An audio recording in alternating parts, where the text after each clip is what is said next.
Oh, no, no, Rob.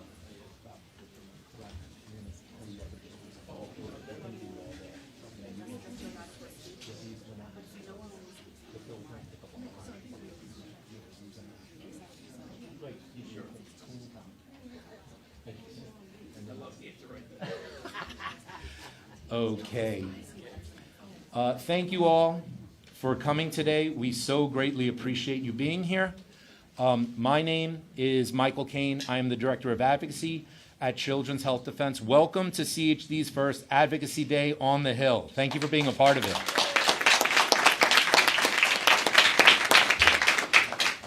There is so much important work that is happening with so many amazing people, and it is just blowing me away, the all-star lineup that we have today for you. But the thing that really caught me the most, and my wife gave me a book and said, hey, you got to get his signature, is that the MC, the Master of Ceremonies for today, is none other than legendary comedian Rob Schneider. Rob, come on up.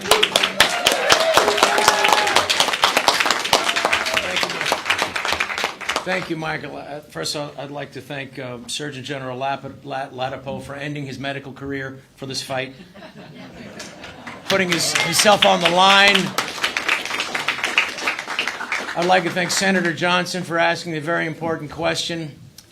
If someone suffers myocarditis in the forest, but the New York Times refuses to cover it, does that person really have myocarditis? It's a very important question. Well, the thing is about it, it's like this is one of the incredible stories that have happened that the mainstream press seems completely uninterested in. A story that affects millions of Americans, corruption at the highest level of our government, and yet the Wall Street Journal, the New York Times, CBS News, ABC News, NBC News decides that, it's kind of a yawner, isn't it? It's yesterday's news. It only affected millions of people and closed down schools, had people fired from their jobs, people in the military, people, frontline workers, and all of a sudden this doesn't seem of interest. But I want to tell the New York Times, the Washington Post, and NBC News, ABC News, that you don't matter anymore because we have something called social media, and this movement is too big to silence. It's too big to rig. But I will say that for Senator Johnson, who's been a hero in this movement for many years, I'm going to say his refusal to cave in to this political cowardice that we're seeing and the media cowardice is inspiring because he expresses our frustration. And really, let's give him a round of applause. He has had an open door policy. And an open door policy for simply one thing, truth. He is here and he has stood by us and he stood by all Americans, not just the cheeseheads in Wisconsin, but all Americans, to ask some very important truths. What happened? What is happening to the health of our children? Why are we allowing this to happen? And why can't we find out the truth? Let's find the truth, let's heal it, and let's move on. Let's move on together as a nation because the future of our nation is dependent on one thing, children. That is the most important thing that we can do, and that's what we're here for today. And so while I sit here and I go to myself, why is Senator Johnson such a lone senator in this fight? And we have other people that are helping, and it's simply because he has refused to ignore the plight of our children. He's refused to be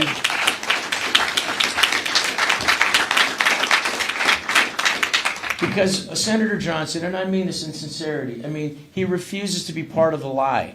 He refuses to do that. And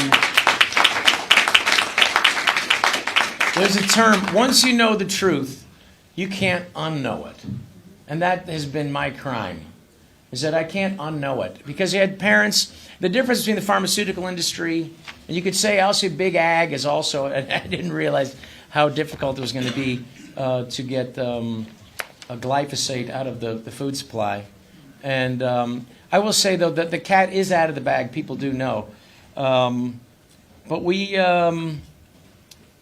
we do have enough people now where, the fact that not everything is changing quickly as we'd want it to, it is moving, and people know now. And the difference between whether it's vaccine-injured children, vaccine-injured people in the military, people who were fired, the acknowledgement of these people and what they want and the goals of these families is simply this. They want the heartache that happened to them to not happen to other families. And that is a very beautiful thing, a generous, wonderful, loving thing that they want. And that is at the heart of the vaccine information and the movement, is to prevent other injuries. As to what is the other side, what is Big Pharma, what is their push? Unfettered profits, no matter what the cost to our, and injured children is just the cost of Big Pharma's for them doing business. And that is a cost that the American people no longer are going to stand and no longer going to pay. Yes. So that's what we're here for today.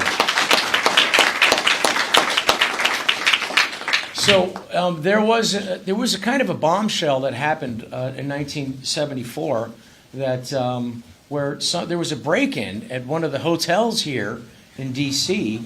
where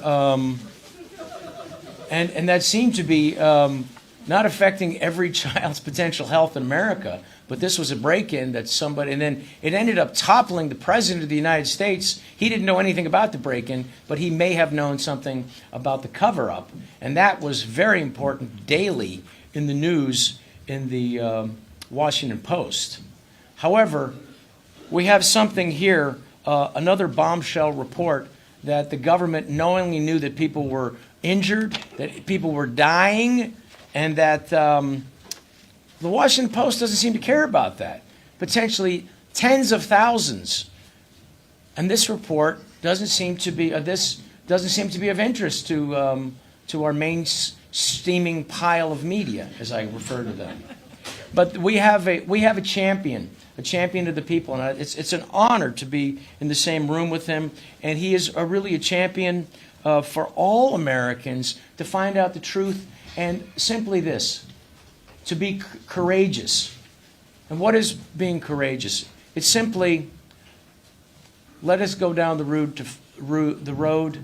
to truth, no matter what the consequences are, and let the truth be what it is, no matter, and not with expectations. And that's why I'm honored to be here with you, Senator. And it's an honor to introduce you today, to give more information that will be ignored by the mainstream press. Please welcome our champion, Senator Ron Johnson, everybody. Thank you. Thank you. Thank you. Thank you. First of all, Rob, thanks for that great introduction, and let's acknowledge the risk you're taking with your career. I have given platforms to people like Dr. Ladapo and other, the doctors, McCulloch and Malone and Priya Corey, and their careers have been destroyed. Now, they've rebuilt them, but this cannot be popular in Hollywood. This can't be popular or career enhancing, let's put it that way. But the fact that you're stepping on the plate, that you're willing to come here to Washington, D.C. to draw an audience here, to listen to people like me, I truly appreciate it. And we need to acknowledge that risk. Well, thank you very much. I appreciate it. I also I'm just finding out about this right now, so I'm kind of in shock. I didn't realize I was out of Hollywood until you just mentioned it. I'll tell my accountant, my lawyer, my agent. Thank you. Again, I've destroyed many careers. But again, I also want to acknowledge the Children's Health Defense. Mary Holland, Brian Hooker, Michael.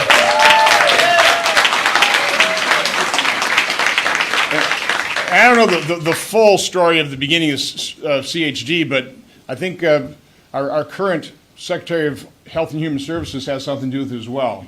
A little bit. And he paid an enormous price. Not only politically, but within his family. And I want to quick recount the story as I heard it. Bobby Kennedy, obviously an environmental lawyer, trying to keep rivers from burning, certainly fighting for victims of things like glyphosate, giving all these lectures, and in the front row would always be these moms with their T-shirts talking about their children who are vaccine injured. And I can just imagine he didn't want to touch that with a 10-foot pole because, smart guy, he recognized what happens if you touch that rail. But finally, one of those moms found out where he lived, came in, with a stack of science, which he knew how to read. He said, "I'm not going to leave till you read it." And he read it. And to his credit, he didn't close his eyes. Just like Rob hasn't closed his eyes, just like all of you haven't closed your eyes. You haven't turned your back. You can't.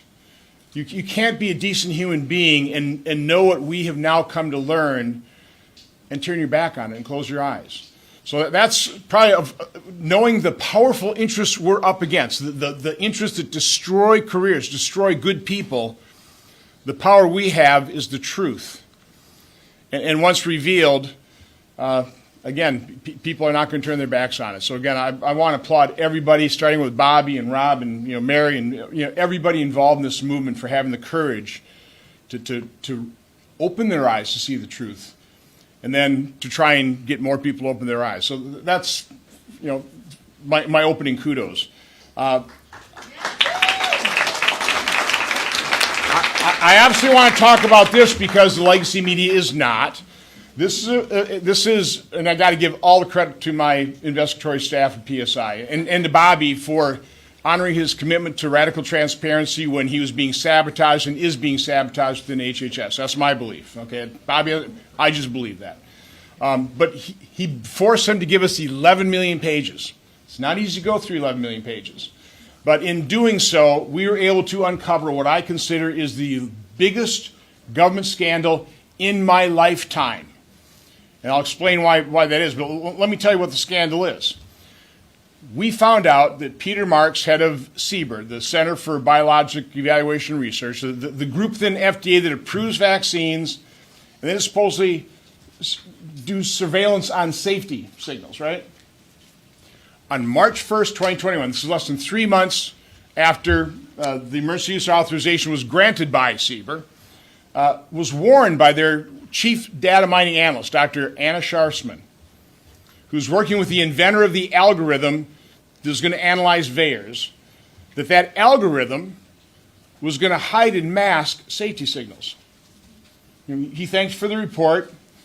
26 days later, using a new algorithm that unhid those safety signals, they showed that the old system had 49 cases of extreme masking, and they showed him 25 safety signals of incredibly serious adverse events. Sudden cardiac death, pulmonary infarction, Bell's palsy, different types of strokes. For 3 consecutive months, she kept doing these data runs, showing more and more safety signals, different types of sudden death. Now, do you think Peter Marks and the senior officials at FDA pinned a medal on her chest and said, God, thank you. We want to warn the American public. This is so important. This is our job. This is our responsibility to look for those needles in the haystack, to use these sophisticated algorithms to sift through all this data and determine this might be a safety signal that requires investigation, that requires us to warn the medical community so they're on the lookout for, right? That's certainly what I thought safety surveillance was all about. That's what we were told it was going to be in October when Tom Shimabukuro, heading up that group, gave a video presentation saying, we're going to use VAERS and we got this V-Safe system, and man, if you lose a day of work, we're going to be calling you up to find out exactly what's happening with you. That was all total, do we have any young people? Bullshit. Okay? Total and complete bullshit. So what old Peter Marks did was he shunted Anna Scharsman off the side. They told her to cease and desist. It's not your job. Quit sending us the data. We don't want to see it. Okay? That's what he did. Back then, I'm actually writing an op-ed right now because this is 5.5 weeks. The Wall Street Journal, even though I've repeatedly written their editorial board, CBS actually had me on, Major Garrett, on the streaming service. Not ABC, not NBC, not PBS, not CNN. Nobody's covering this. So I'm writing an op-ed right now to try and break through a little bit further. But I'm putting the numbers together. So at the end of March, there were a couple 100,000 adverse events reported on VAERS. There's something like about 4,500 deaths. By the way, back then, 43% of those were occurring on the day of vaccination or within 2 days. Again, now, I know VAERS doesn't prove causation, but that's a correlation I think ought to be rigorously investigated. It's one I took seriously. So again, a couple 100,000 adverse events. Again, they're pouring into FDA. They had to hire, their contractor hired 290 additional people just to input all the reports that are deluging the system. 4,500 deaths today on VAERS worldwide. Just under 1.7 million adverse events reported on VAERS associated with the COVID injection. 39,039 deaths. 24% of those are occurring within 2 days of vaccination. Now, we know from a CDC Commission study at Harvard University called the Pilgrim Study that probably about 1% of adverse events are actually reported. So those numbers I just said, multiply them by as much as 100 times? Think of the destruction going from a couple 100,000 and a couple thousand deaths at the point where Peter Marks knew the algorithm was going to hide safety signals, and he was shown safety signals, and he continued to lie to the American public. Think of the difference. Think of the lives saved that the adverse events avoided had he done his job and warned the medical community, warned parents. Now, so that's why this is the biggest scandal. I mean, people lost their lives. People are permanently disabled because they didn't do their job. Put yourself in the shoes of a parent, and I just talked to a parent who believed the lies, put their faith in government. We're being told that this is a pandemic of the unvaccinated. You have to get vaccinated to protect others. Which, by the way, if the vaccine was that effective, why would you care whether somebody else is vaccinated? You're protected. That's up to them. But anyway, we were told you have to get vaccinated to protect the public. If you're a child, if you have a child, get that child vaccinated. You don't want them going to your parent, their grandparent, infecting you and killing them. Right? I mean, that's the pressure the Biden administration was putting on the public. So imagine you're one of those parents, you believe in the lies, and you actually have your child vaccinated, and then your child doesn't wake up. Imagine that. It happened. Way more than 10 times, which is what FDA has acknowledged, way more than 10 times. So these millions of additional adverse events, these, I probably believe, hundreds of thousands of additional deaths, never should have happened. That's the fact. That's the truth. Now let me finish up by putting my interpretation of the facts we already know. And by the way, we've only just begun our investigation now. I mean, we've finally got documents. I've been bird dogging this. I've written over 70 oversight letters. Biden administration just gave me the middle finger, gave me no documents. It's only Bobby that has done this for me. So now we've got the documents. Now we know who was involved in this. Now we're starting our transcribed interviews. So I don't know what we're going to uncover. Just met with Bobby on Monday. We're still not getting the documents we need. He told his people, get him the documents. So we'll see where this leads. But here's my interpretation of events. So you're Peter Marks and you're senior FDA officials, and you probably under pressure approved this emergency use authorization. And let's face it, I was in favor of Operation Warp Speed. This pandemic has to end. I was mainly in favor of early treatment, which also got sabotaged. That's a separate subject.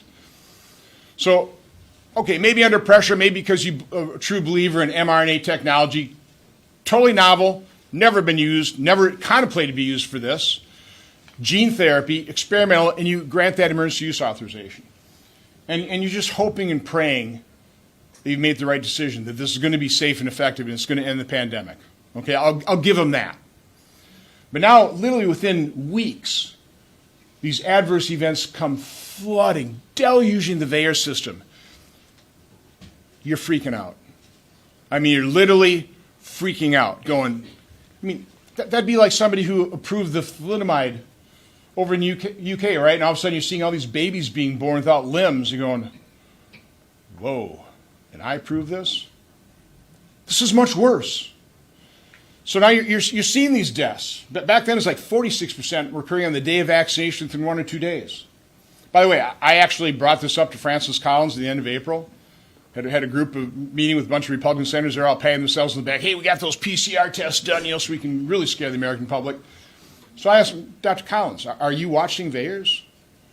At that time, I think there were something like 2,900 deaths on VAERS reported, and said, are you watching VAERS? He goes, Senator, yeah, I mean, we've already acknowledged that 6 deaths were caused by the Johnson & Johnson vaccine, clotting in women of childbearing age. Okay, well, good, that's 6. What about the other 2,900? He callously replied to me, said, well, Senator, people die. People die. So anyway, you're watching this deluge, and you're going, how are we possibly going to explain this to the American public? I don't want to admit this. I don't want to admit something I proved is killing people, permanently disabling them. And then out of nowhere, Anna Scharsman shows up and goes, hey, Peter, this algorithm that you're using is masking and hiding signals. And of course, they're probably doing this empirical Bayesian analysis and stuff. They're don't see signals here. Go, oh, good, something. And so they cling to that, and they also realize that we can say that we can't change the new algorithm. That'd be inconsistent. You have to be consistent in the midst of a pandemic. So they clung to that. A little bit more information. FD was using the empirical Bayesian analysis. I'd never heard of it. What we'd heard of is proportional reporting ratios. That's what CDC was using. Okay? We could not get the data on the PRRs. We couldn't get it. Finally, in June, July, May, ICANN, I think Children's Health Defense, we wrote a letter. We're starting to really bug CDC to give us that PRR data. They finally released it under FOIA request to EPIC, and there was, I think in total, it's about 140 safety signals according to the PRR analysis. And what do they do? Oh, this junk. I mean, no, we stopped you. It's junk. You can't rely on PRR. I mean, that's the story they had to make up when they finally released the data showing all the safety signals. They said, no. We're relying on a far more sophisticated, because we're so concerned about safety signals, right? We can't rely on junk. We're going to rely on the empirical Bayesian analysis done by FDA. Could that be because they were talking to each other? And they knew if they relied on that algorithm, that empirical Bayesian analysis algorithm, that all these safety signals are going to be hid? I would say that's almost 100% certainty. So that's how unbelievably corrupt this is. So again, we immediately started, once we heard that, well, give us your EB, your empirical Bayesian analysis. Couldn't get it, didn't get it really until the Trump administration and all this information. And even within that, even using that algorithm, that his safety signals, they had a very early safety signal screaming at him on myocarditis. And then later on, ischemic stroke on 65. So it didn't even mask them all. And they still hid those. So that's the level of corruption inside the agencies. The fact that the news media who is complicit in this, the major legacy media, is continuing to cover it up, is a real problem. And Rob, to kind of answer a question you asked, why aren't more members of Congress? Why aren't these media outlets? Why isn't the medical establishment? Why isn't the federal health agencies? Why aren't they admitting this? Why aren't they acknowledging these vaccine injuries, who, by the way, the injection injured, psychologically, they are at a low point. They've been battling to be seen, heard, and believed for 5 years. Children vaccine injured for decades. They're increasing suicides because they have lost hope. They can't get treated. They're getting gaslit. But all these groups I've mentioned, they all push the vaccine, right? I mean, if you're a doctor, do you want to admit that a vaccine that you worked hard to talk somebody into taking or giving to their child, and that child died? Do you want to admit? I mean, imagine the cognitive dissonance. It's like, I don't want to admit that. It had to be something else that caused that death. Members of Congress cut videos. Stephen Colbert jumping around with a bunch of shots in the background, right? So none of these people who push this want to admit it. So we've got a global state of denial. That's what we're up against, and we're also up against the powerful interests of the big pharma who has captured the federal agencies, bought and paid for the media, medical colleges, medical journals, across the board. That's what we're up against. So again, what we have in our court, our advantage is we have the truth. We just need to get it out. And again, I applaud all of you. Rob, thank you for using your celebrity to convey that truth. God bless you all.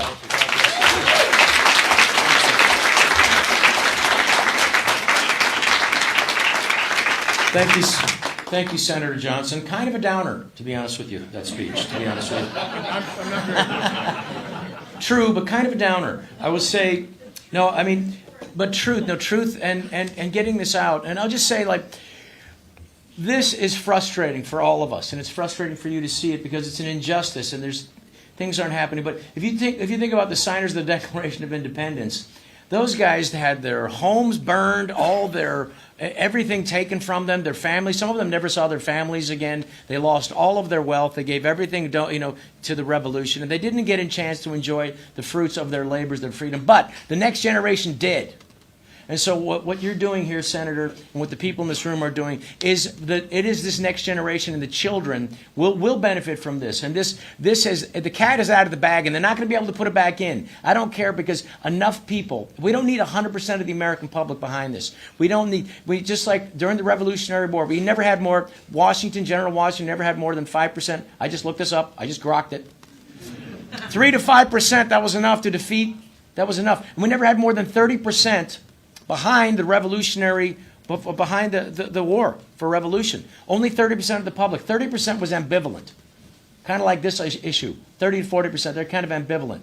30 to 40% of the during COVID, they just went with it. It's easier. What's easier? What have I got to do? And 30% stayed loyal to the crown.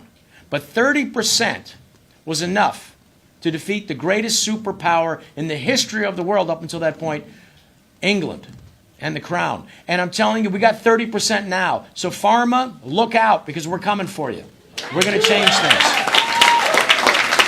Now, the former hero of the left, Bobby Kennedy, to speak in his words, to say 54% of all children in America suffer chronic illness, and unheard of in a few short decades ago. I'll translate for him. 54% of American children suffer from chronic illnesses unheard of a few short decades ago. And that is a statistic from 2011. HHS doesn't even put that, or the NIH doesn't even put that statistic out anymore because it's so alarming. But it couldn't have gotten better.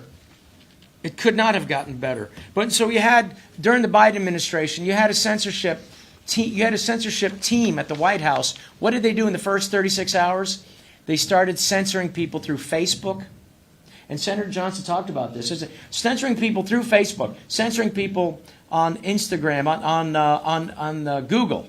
First person, Bobby Kennedy. Why? Because he wanted to know the truth. And he had information, and he was asking questions, and you weren't allowed to do that. Just like when the Buffalo Bills, one of the defensive players did a tackle and he passed out. And we're not allowed to question that, what happened. He's just heart. You know how there's a tackle that happens in football and somebody's heart stops? You've seen that 1,000 times, right? You weren't allowed to talk about it on social media or anywhere without being a vaccine denier. So that was a real a censorship point that nobody wants to go back and realize. So when the great Elon Musk decides to buy Twitter for $44 billion and expose this, well, when Matt Taibbi and Michael Schellenberger went up in front of Congress, was it in the Senate or in the House of Representatives? I think it was the Senate. Instead of admitting it, the Democrats and say, well, this is wrong. What they did was they attacked the journalist who just found the information. So that's where, now we're still waking up from this. So I want to introduce now, let's say a few words, a Surgeon General from Florida. He's the first Surgeon General, really, and the only one that I know to have the courage to acknowledge actual science after it was discovered. Because they went along with the government mandates in the beginning because, you have to, just in case. I mean, this is what the government's deciding. But they quickly discovered that the science was flawed. And to put his neck on the line, and the only Surgeon General to do that, because the Surgeon General of the United States wasn't going to do that, but to look at the science and to have, I mean, that's the thing about, the great Governor Ron DeSantis. I mean, he's just one personality away from being president of the United States. I'm saying he doesn't have a personality. You shouldn't applaud that. He doesn't have one. He doesn't have it. But what he does have at his disposal is someone to stand alongside him against a medical tyranny that has been that was really unacknowledged up until that point, and that Senator Johnson talks about. There is a pharma capture of our media, of our institutions, of our medical establishments. So there was no safeguards. The safeguards were literally bought. And there's a Surgeon General that stood up against it, and it is a pleasure. And I wish your name was Lapido because it'd be easier for everybody to say. But it is Ladapo, which I screw up every time. But this is a truly a wonderful human being, someone who stands up for the truth of science, regardless of the costs to his own reputation, to his own potential business, and to his own potential to risking his safety, because it wasn't safe to be able to do this. And here's a man that is an honor to be able to introduce. Please welcome the Surgeon General from Florida, Surgeon General Dr. Ladapo. Thank you.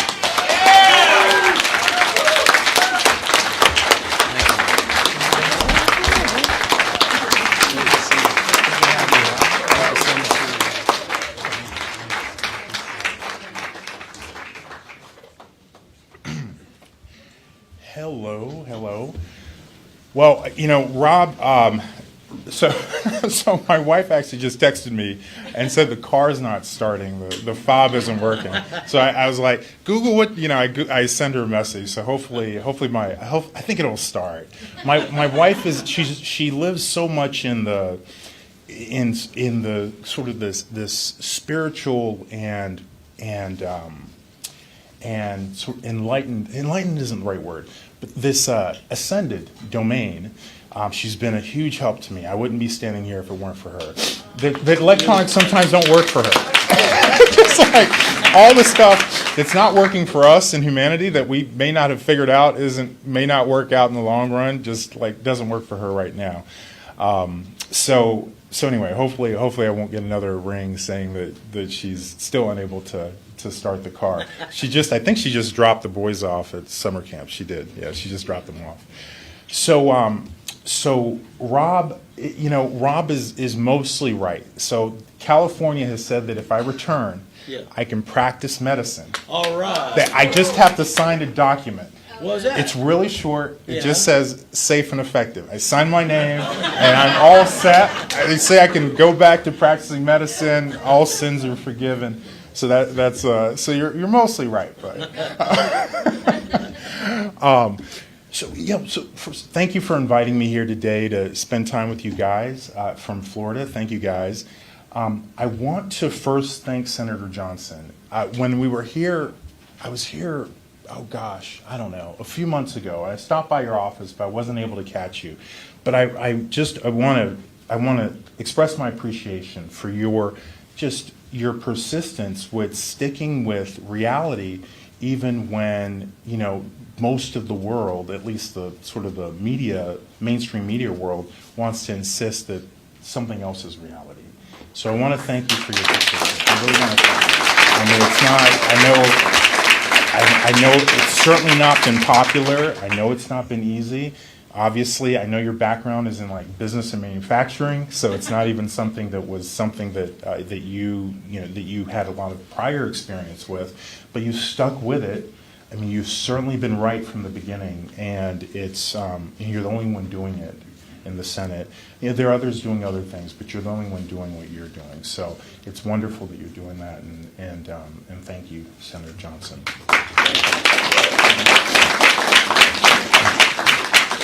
I also want to thank CHD. I didn't even totally finish the email when I got the email, but I was like, yes, I'm gonna do it, and I knew I wanted to do it, and just needed to do it, because what I really admire about CHD is that CHD's story has been this, and it was this before the pandemic, when people like me were looking at the organization and didn't think they were really, didn't think they were reputable, or or honest or accurate.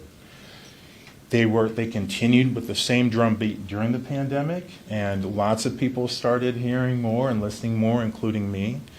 And they're still doing it now, even when some people thought that all problems were fixed about a year and a half ago. And so I greatly appreciate the organization's dedication, I mean, beyond steadfast, to truth, like without exception, without compromise. I love it. I'm so appreciative of you guys. So eventually I did read the whole email to get some of the details, but I really want to stand anywhere where you guys are. So so thank you for all that you guys are doing, and I know we'll continue doing. So thank you.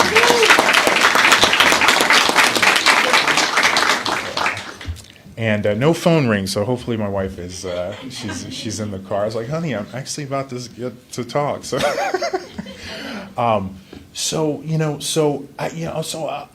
share a few thoughts on it, and my thoughts relate to why I appreciate CHD so much and Children's Health Defense so much, and obviously, Bobby taking so many arrows from the medical community widely, way before the pandemic, and continuing to do that during the pandemic. And despite how challenging some of the things that we've seen happen over the past several months have been, fortunately, no matter what, like Bobby, we know who he is, because boy, he was taking a whacking, a real beating. Before he was ever in this type of position, and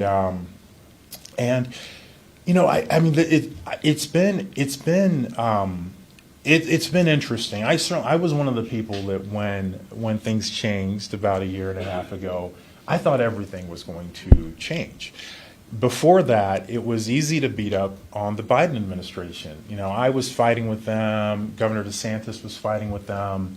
Many people were fighting with them, and it was really easy, right? You had Dr. Rochelle Walensky, who's who's on TV saying that, we've looked at the data and there's no signal for myocarditis. There's nothing to worry about. And what's his name? I think Dr. Ashish Jha, maybe.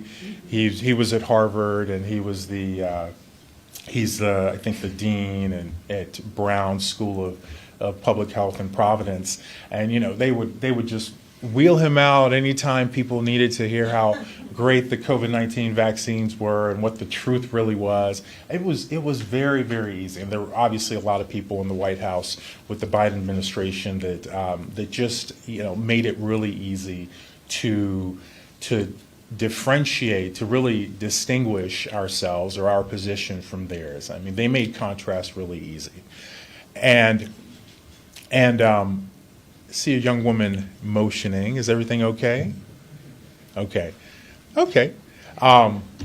So it was really easy. It was easy to write the letters, to the FDA during the Biden administration. It was really easy to do those things, to call out the fact that there were actually data that spoke to significant and really important and sizable risks with the COVID-19 vaccines that they were obviously ignoring, as the senator and Rob have shared, on purpose. I mean, it was completely, totally a choice that they made to do that, at least for political reasons, and heaven knows what other reasons, and led them to make those decisions. But it was obvious, and it was really easy, and the contrast was stark, and fortunately, more and more people became aware of not only the fact that that we lived in a time and a country where people literally, like, someone could be completely healthy, receive an injection, drop dead the next day, and figures of authority would tell you that there's just absolutely positively no relation or no evidence that there's a relationship between the exposure and what happened to this completely healthy dude. Don't believe your lying eyes. And so they provided a lot of fodder, and more people became aware of this big lie, and became aware of the corruption that was just an integral and apparently inseparable part of our government, our public health infrastructure. And people saw this with their own eyes, and I saw this with my own eyes, and my mouth was agape. I mean, I couldn't believe all the things that I was seeing. It certainly didn't help that I had training in terms of not only as a physician, but someone with a PhD in research science, and this is while I was at UCLA, and it was just obvious. I mean, these things that I was hearing my colleagues, other scientists sometimes saying and spouting, I just couldn't believe it. I mean, literally. I just couldn't believe it. It was literally like they were creating and upholding this alternate reality about these COVID-19 vaccines, and I just couldn't believe it. And eventually, I was trying to do my bit along with a lot of other people at that time, and eventually Governor DeSantis, I captured his attention, and he appointed me to the Surgeon General position. And it was almost 5 years ago, which is hard to believe. I'm so grateful for him. There was no other governor would have done it, could have done it, and did do it other than him. And he had the courage to do that. And, I will forever be grateful to him for his courage in a time when that was not an easy thing at all. We'll be forever grateful to him for that. And I had no idea what lay ahead at that time, but it's been a fun and rewarding and satisfying ride. And it's not over yet. We still have some tricks up our sleeve that we'll hopefully be able to share before the end of his administration in about 6 or 7 months. But during that time, again, Children's Health Defense has just kept doing what they think is right. And a year and a half ago, when many people, as I said, including myself, thought that finally, eureka, nirvana, the tide has turned. It is over for this this period of scientific corruption, ethical corruption, moral corruption, really sometimes betrayal, frankly, to our first principles of caring for each other and taking care of each other. That hasn't been the case. And, I think people have come to realize that in sort of at different times. And I say that not to fault any individual people, because as the senator said, it's not like the thing that came to be just was born. The thing that came to be over at least decades. I mean, who knows how long the tentacles of corruption have been reaching into and infiltrating our agencies of our government. But they are there, and they're still there. And unfortunately, at HHS and at some other levels, they have worked to slow the gears of real inspired change and action that is motivated by love of humanity, love of God, love of what is right to do, like love of our purpose on this planet. Those forces have worked against, the sand in the gears has worked against that. I mean, from day one, from day -1, -2, it's been working nonstop, and we've seen the results of that. We've absolutely seen the results of that, and that's the reality. And while it's, I think, regrettable, I mean, honestly, when a year and a half ago, I thought, oh man, I can see the light at the end of the tunnel. It is, we're going to be there. We're going to be there soon, and that would have been nice. I think it would have been nice, right? Certainly, there would have been less suffering. There would have been less harm, and there would have been better health. But at the same time, there's a, you know, one of my mentors says, don't compete with God. And the truth is, and it's what I feel now, is that even though we have more work to do, and it turns out we actually have to keep working really, really hard as Children's Health Defense. Like perhaps they were appreciative. Perhaps they foresaw that you know, that the hard work was still right there in front of us. Perhaps there's something more valuable in us, like one person at a time, right? Doing the work, doing that investigation, you know, becoming more aware in an organic way of the corruption, of the forces that relentlessly are working in worship of something else, but nothing that is righteous or anywhere in the stream of will and energy that, you know, that is God and is God's consciousness. Perhaps there's value in people individually having to do that work for themselves, having to put in that energy and that investment, instead of, you know, Bobby just snapping his fingers and doing it all for us. And, you know, perhaps that's the wisdom behind it. You know, I don't know what God has in mind or why, but that certainly seems to be the path that we've been placed on. And organizations like Children's Health Defense are incredibly important because they serve as an example of that commitment to doing the work, right? And it's happening, right? There are more and more people who are becoming aware of the degree of corruption, how deep and entangled the tentacles are, and how ultimately, despite, you know, many wonderful people at the heads of agencies in our executive branch, it's going to take more than their will, their desires, even their intentions to shift the tide toward something that actually respects and loves humanity. And so, you know, so that's what I see as the work that lies in front of us.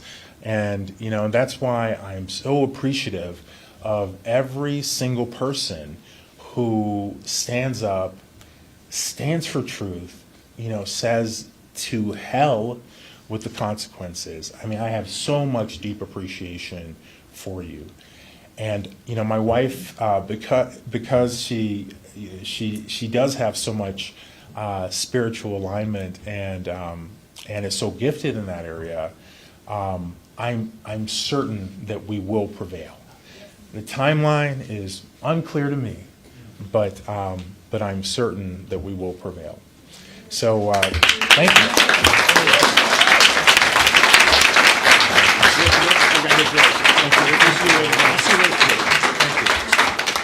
Thank you, Doctor. That was wonderful. And Senator Johnson has to attend business, and so we'll have a nice round of applause. Seriously, Senator Johnson.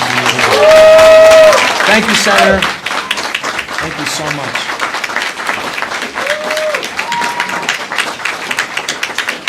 Thank you so much, Senator. All right, it's, you know, I think the words you were looking for, Dr. Ladapo, was spiritual warfare. We are in a war. We are in a war, but Jesus already won. This is just a mop-up mission. So we're going to be okay, everybody. We're going to do it. So I will say one of the things that was very interesting, my friend, comedian Jimmy Dore, remember, he said, don't do your own research. Remember that? Don't do your own research. They're basically saying, don't read. We don't want you reading. Don't think for yourself. And it's no coincidence that 85% of all ads on TV, internet, and everything, 85% during a non-election year is Big Pharma. That's what that is. They don't want to give up their cash cow, their liability-free cash cow. That's it. I want to say hi to my beautiful daughters who are here. That's Miranda and Madeline. And I would just say to Dr. Ladapo, thank you. You know, it is the little victories that you have. It's each person. It's the communication that you can have. It's each. And so for the people, who've educated me, you know, like Mary Holland, I'll introduce you in a minute. There's one other speaker. There's two other speakers. But the fact of the matter is I have two healthy children, and it's because I was educated by Polly Tommy, by Mary Holland, and by these great people who put themselves out there and to risk themselves to prevent other injury, for open the door for that. And so that's going to continue to happen. The fact of the matter is the cow is out of the barn, the cat is out, and it's not coming back. So we're doing that. So I want to bring to the stage next, and thank you all for your patience and for coming here. This very important meeting. Now our next speaker is a senior research scientist for Children's Health Defense. He just testified. I mean, really a tremendous testimony that I think was brave and fascinating, and also just another block against tyranny, medical tyranny. Another person to stand up and say, look, we have evidence here, and we're not going to be silenced. He testified before Senator Johnson's subcommittee just in April, and it was just absolute devastating fraud that the FDI was hiding, and he exposed it. And he's here, so please welcome the very brave and courageous Dr. Karl Jablonowski. Please, thank you.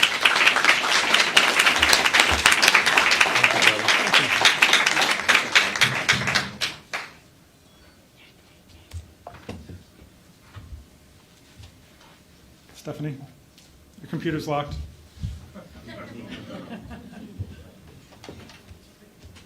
It is. Okay. So, we have somebody who can unlock this? Oh, here she comes. Okay, here she comes. We need somebody under 30 to come up and help us with this.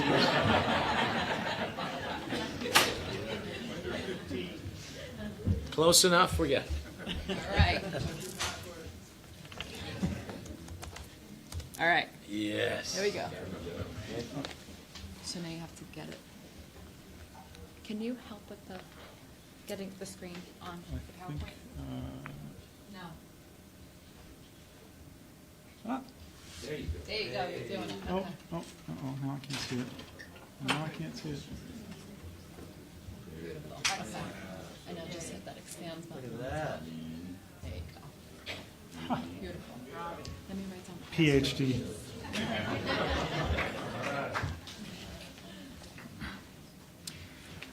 Unsafe at any dose, because they are. Pre-emergency use authorization, no drug-drug interaction study, no cardiovascular toxicity study, no central nervous system toxicity study, no toxicity study of other organs like kidney or liver, no blood toxicity study, no genotoxicity study, no carcinogenicity study. Had they actually turned out to be safe, it would have been serendipitous, a happy accident. There was technically one reproductive toxicity study on 44 rats. The CDC guidance at the time, quote, based on current knowledge, experts believe that mRNA vaccines are unlikely to pose a risk to the pregnant person or fetus because mRNA vaccines are not live vaccines, which is good to know if the live vaccine was the only way to harm a pregnant woman or a fetus. Quote, the mRNA in the vaccines is degraded quickly by normal cellular processes. That is a lie. A Yale study found that people were producing spike protein through the end of their 2-year study. They didn't stop producing the spike protein. The study ended. We know of at least one person who continues to produce spike protein from the vaccine, now 5 years on, continuously antagonizing and educating their immune system about a virus variant that doesn't exist anymore. The mRNA in the vaccines are stabilized by N1-methylpseudouridine. We actually don't know how the body disposes of the pseudouridine, but there are some disturbing theories that it doesn't. Whoops. The statement goes on to say, that it, quote, does not enter the nucleus of the cell. mRNA maybe not, but the DNA contamination wrapped in a lipid nanoparticle with a free pass through every membrane of your body might. Pfizer tried to hide it from the FDA. They did hide it from the FDA. Kevin McKernan and colleagues sequenced that DNA contamination and discovered that Pfizer was using a promoter, a signal to take the DNA contamination to the last place in the universe you want it to go, to the nucleus. Participants of the clinical trial were told in no uncertain terms, do not become pregnant. A handful of women became pregnant anyway. The emergency use authorization allowed COVID-19 use in pregnancy based on that handful of women and 44 rats. We knew more in the 1960s about the safety of thalidomide. By all accounts, it was looking pretty safe, and it was approved in Europe, South America, Africa, Australia, Japan, and Canada. That wasn't good enough for one and only one FDA employee, Dr. Kelsey. Pharma wanted access to the multi-million-dollar American market, and Dr. Kelsey stonewalled them. They asked over and over and over again until they stopped asking when the reports of severe birth defects started pouring in from Europe, South America, Australia, Africa, Canada, and Japan. Dr. Kelsey was the lone hero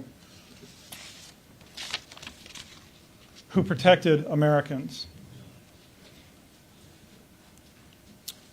Where was our Dr. Kelsey? Where was our one and only one FDA employee who would protect Americans from the profiteers? That would be Dr. Anna Sarfman. She is the expert at the FDA who started algorithmic monitoring of surveillance data 2 decades prior. She was the expert at the FDA who warned that the algorithms would fail under the tidal wave of COVID-19 reports. There is a COVID-19 vaccine adverse event report for 1 out of every 400 Americans. She was the expert at the FDA who worked with the expert in the world to demonstrate that the problem was fixable. She was the expert who told everyone she possibly could that the only system monitoring vaccine adverse events wasn't working. Those warnings did not fall on deaf ears. Dr. Peter Marks, then director of CBER, who should have been monitoring for safety, wrote to Sarfman's supervisor that she creates conflicts that feeds into anti-vaccination rhetoric. Her supervisor, Dr. Patrizia Cavazzoni, then director of CDER, responded that she has been asked to cease and desist. During the largest pharmaceutical rollout in human history, pharmacovigilance did not exist. That was the betrayal of our time, and the one person who could fix it was silenced. Dr. Marks claims credit for naming Operation Warp Speed after his love of Star Trek, but he missed the main moral of Star Trek, which was integrity. To set the example for all those who would come after them, Dr. Marks is pulling in 7 figures from Eli Lilly, and Dr. Cavazzoni is pulling in 7 figures from Pfizer. And their boss, the then Secretary of HHS, Xavier Becerra, is poised to be the next governor of California, where he will likely bring the same quality of leadership.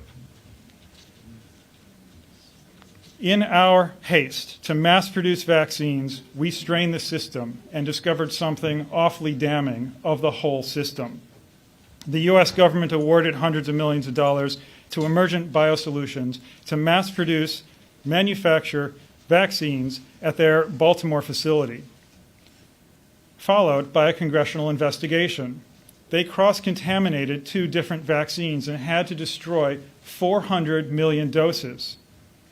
That could be honest negligence.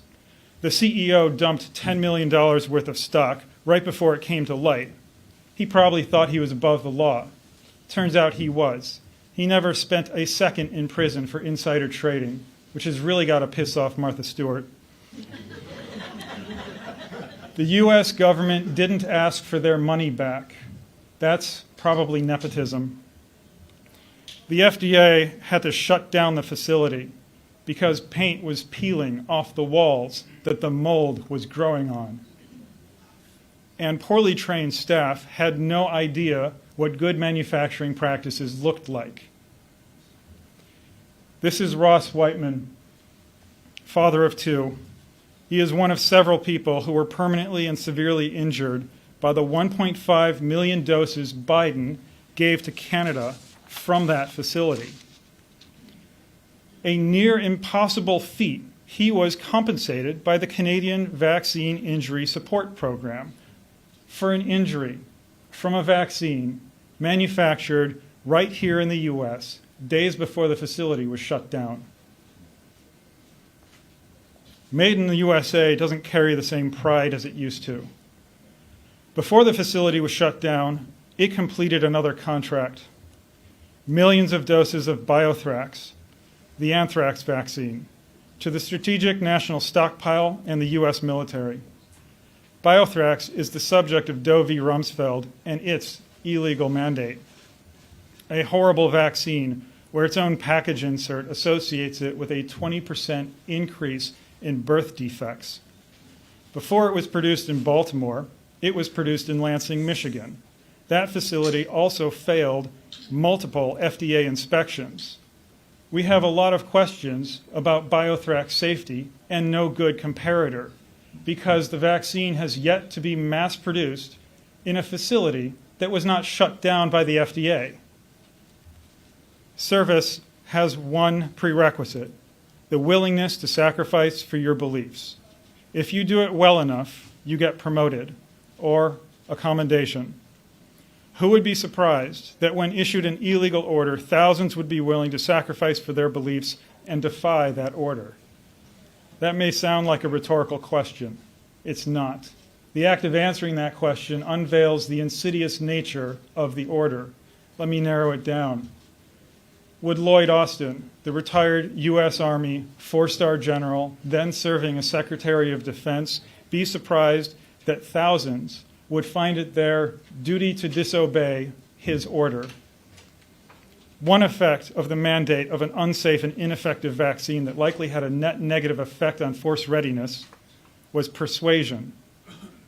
Using the military as an example against the citizenry, we were shown a demonstration of what obedience looks like, followed shortly thereafter by a demonstration of punishment. 16 days after the Secretary of Defense issued the illegal order, the Commander-in-Chief went onto the world stage, declared the vaccines to be safe, described a pandemic of the unvaccinated, stated the obvious, this is not about freedom or personal choice, and then threatened everyone who would think otherwise with, our patience is wearing thin. If his next official act were to order the U.S. military to start practicing goose-stepping, only those of us who weren't paying attention in history class would find that out of character. You deserve better. Thank you.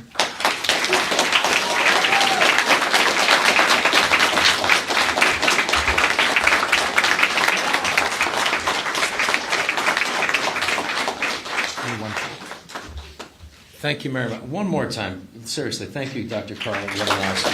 Thank you for your... I was just at the White House with my children yesterday, and you see in the wall of presidents, and as we moved down, President Trump had a picture. Instead of Joe Biden, it's an auto pen. And it's just a pen, an auto pen. That's the revenge he gets for that. So, the worship and idolatry of vaccines has been going on for a long time. And I would just like to say, as someone who has been attacked for questioning the science, the first syringe came in 1857. Before that, the syringe before 1857 was English slum children. that they would ship overseas and use a lancet, the same thing as a medical newsletter. It was a razor, slice a children's infection and put it onto somebody else's infection. That is the true history of vaccinology.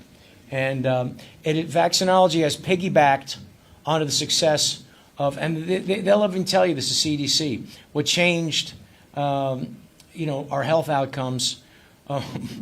Vaccines just piggybacked on the success of sanitation, clean water, and better nutrition. And that's been happening for now over a century.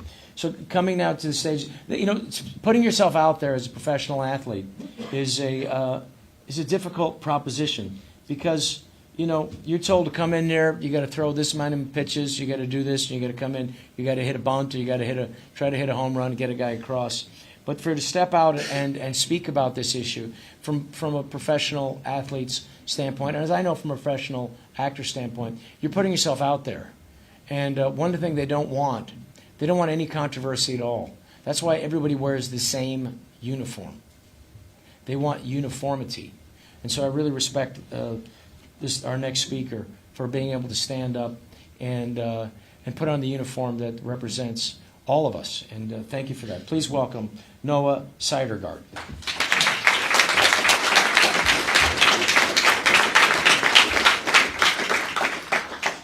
All right, let me see. Upload my speech. Oh, that's right. I didn't write one, so it's going to be difficult to follow these amazing doctors and brilliant minds. And thank you, Rob, for your courage and bravery in fighting this good fight. So I commend you for that. Thank you to Senator Johnson and Mary at CHD. My father's got chronic kidney disease, so I have that acronym stuck in my head. So if anybody's willing to be a living donor for a kidney, we can talk outside at the end of this. But yeah, a lot of you guys might be wondering why. Yeah, this is not my height friendly.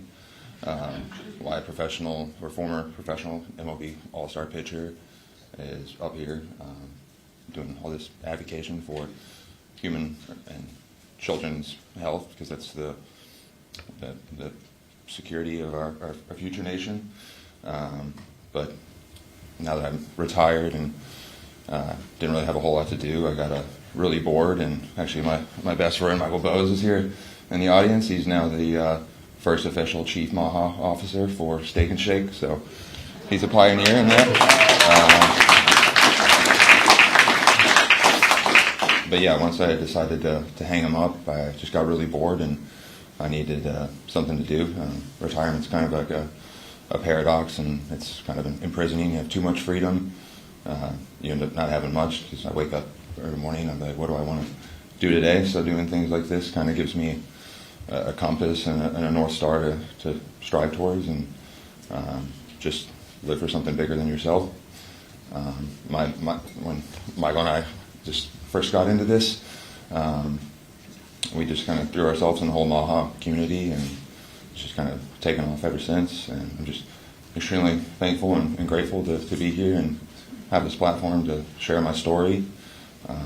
Growing up, I was kind of a chubby, fat, late blooming kid that suffered from a bit of bullying, and I found love and passion in sports, and I relied on that. And I mean, being a chubby kid growing up, I suffered from bullying, and it kind of propelled me into this life of health and wellness, and whether it's nutrition, saunas, cold plunges, just doing your own research, not necessarily trusting what the government has to say. Hyperbarics, huge into grounding, meditation, so just kind of this umbrella that everything falls under. But as far as like EMFs and EMR radiation, like back home, like I have a grounding sheet on my bed that I connect to the ground. I have a Faraday net over my bed. It looks like a mosquito net. This kind of helps protect myself from cell signals like 5G, Wi-Fi. We're surrounded by it. I just want to help bring awareness to potential dangers of just being around it 24/7, 100% of the time. as far as, and that's basically it. Normally I'm not wearing a suit like this. I'm wearing 100% organic cotton clothes, and I have a EMF protecting fanny pack, and I wear grounding loafers, so I don't really care how I look. Thank you.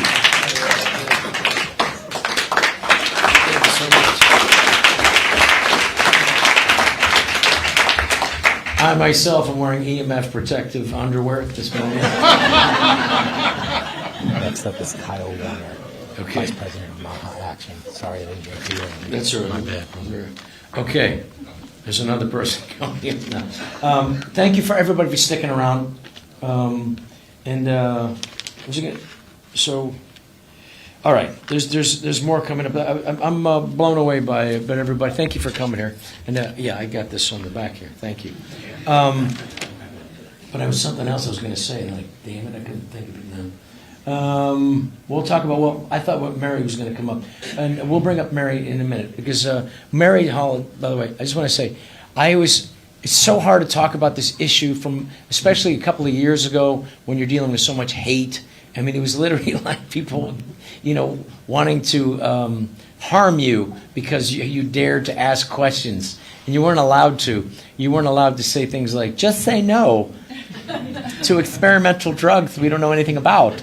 And I was like, how dare you? And they kick you off Twitter or whatever, And so I go, well, who can I look to? And it was Mary Holland was the one to go, well, she would just say things, just make in such a calm, way that would just to get through to people and I go, oh yeah, I can just steal what she says. And so it was perfect. But she's not coming up next. As a matter of fact, we have to talk about the EMR, which is electromagnetic radiation. And this is something like, I see them in their schools. And this idea that this 5G is different than 4G and 3G technology. Basically, this is bouncing. And they have this, and it is at much higher level, and it is just going through us daily. And the idea that how our body communicates, it has nothing to do with electrical pulsation, is an ignorance of how our body does work. And so here to talk about that and educate us a little bit more is the Vice President of Maha Action, which is headed by our friend Tony Lyons. Kyle is a world-class athlete, champion mountain biker, until he was injured by the COVID shot. Kyle's political advocacy and activism have been invaluable in the post-COVID world. Please welcome our friend Kyle Warner.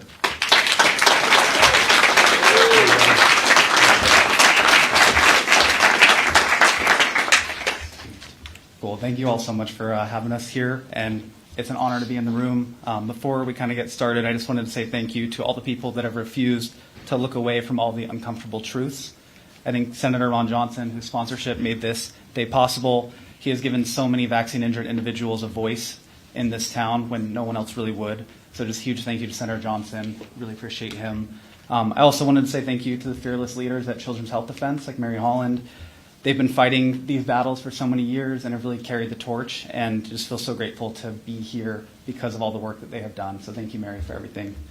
As Rob mentioned, personally, I spent my life as a professional athlete, and in 2021, after my second dose of the Pfizer COVID vaccine, the body that I had relied my entire career on had stopped answering. I learned firsthand what it meant to raise your hand and say, hey, something is wrong, and watch all the people who are supposed to be helping just look away. The people that I just thanked are the ones who didn't, and everyone who's in this room, so thank you all again. Today I'm here representing Maha Action, which is a 501c4 political advocacy organization. We are dedicated to revitalizing a healthier America, liberated from corporate control. It's kind of our mission statement. And the facts of it are that America is sick. The data here is that 3 in 4 American adults live with at least one chronic condition. Nearly half of Americans have diabetes or prediabetes, and 1 in 5 children in America is obese. We are the wealthiest nation in history, and we are raising the sickest generation of children in our history right now. That is the epidemic, and everything that Maha Action does flows from those truths and these facts. We are committed to seeing change in this country, and we feel it is only possible through open dialogue, real conversations, and radical transparency. We don't ask anyone to accept a conclusion based on faith. We ask for the data, we put it out on the table, and we invite the hardest questions, because a movement that is built to ensure the health of American children has nothing to hide. I think so many people here in this room are willing to have any hard conversation. I've seen a lot of debates be turned down. So that's kind of what MAHA Action is here in the ethos of open conversations. Let's let the data speak for itself. One test that we like to apply to every issue is pretty simple. Does a family have a right to know what they're being exposed to? And do they have the right to say no? That is exactly why EMR is a MAHA issue. Transparency is what makes consent possible. You cannot consent to what you cannot see or what you are not told. This January, Secretary Kennedy and HHS launched a federal study into the health effects of electromagnetic radiation, a study directed by President Trump's MAHA Commission in its own strategy report. Why? Because our exposure limits were written in 1996 around one question. Is the radiation strong enough to heat your tissue? That was before smartphones, that was before Wi-Fi in every classroom, that was before 5G on every corner. And in 2021, a federal appeals court ordered the FCC to justify those limits and to specifically address children and long-term exposure. More than 4 years later, the FCC still has not answered that request. Think about what that means for a movement built on transparency. A federal agency has spent 4 years refusing to show their work. Instead of demanding answers, some members of Congress are aiming to ensure that what little say your community has left over where these towers go is handed directly to the FCC and their carriers. And this is where MAHA Action and the collective voice of our movement really came into power. Our president, Tony Lyons, wrote directly to Speaker Johnson and put it in one sentence. HR 2289 would, quote, accelerate build-out under guidelines a federal court has already found inadequately justified. When CHD called us this April on a Friday with that bill set to move on Monday morning, MAHA Action spent the entire weekend mobilizing and getting that letter to House leadership, really trying to assert our voice as a unifier. Monday, the vote was postponed. Doesn't mean dead, but our goal as an organization is to move fast and with a unified voice. MAHA Action aims to be a uniting force in this space, and we're building the tools to ensure that all of the voices here today and around America are heard loudly in these halls. That's really our core function as an organization. The push against that bill was never anti-technology. It was about transparency and the consent that flows from it. We cannot allow corporations and captured government agencies to substitute our consent for our silence on issues. I think that's what we saw during COVID, and we're trying to build the tools to make sure that doesn't happen again. We at MAHA Action want to thank everyone here for their tireless work on these critical issues, and we're looking forward to making America healthy again with all of you. And just thank you so much for being here today, and I think we're going to have a deeper dive into some of the science now. So thank you, guys.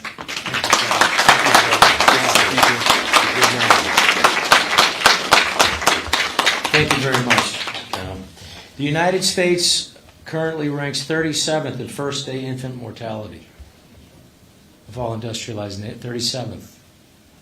One below Bolivia, the great advanced nation of Bolivia. And one behind, and then we're just one ahead of Nigeria. Just to let you know where we're at, first-day infant deaths. Shouldn't be alarming, should it? Well, we are alarmed. Here to talk about now is a leading expert in the field of litigation surrounding EMR and wireless infrastructure. He's been responsible for multiple wins throughout the nation. There's only one country that you have to check now. Sweden is the only one that's currently giving warnings for this. There's no other country that I know of that's doing that. Of course, the United States would rather have us just jump right into it and then figure out the harms, and if it's making money, keep it going. So we need people, and that's why this organization is so important, so that we can ask questions that is not being asked by our leadership.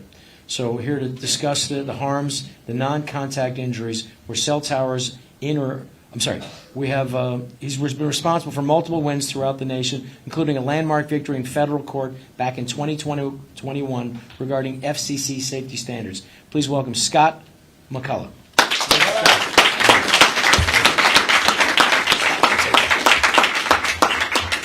Give me 1 second, Scott.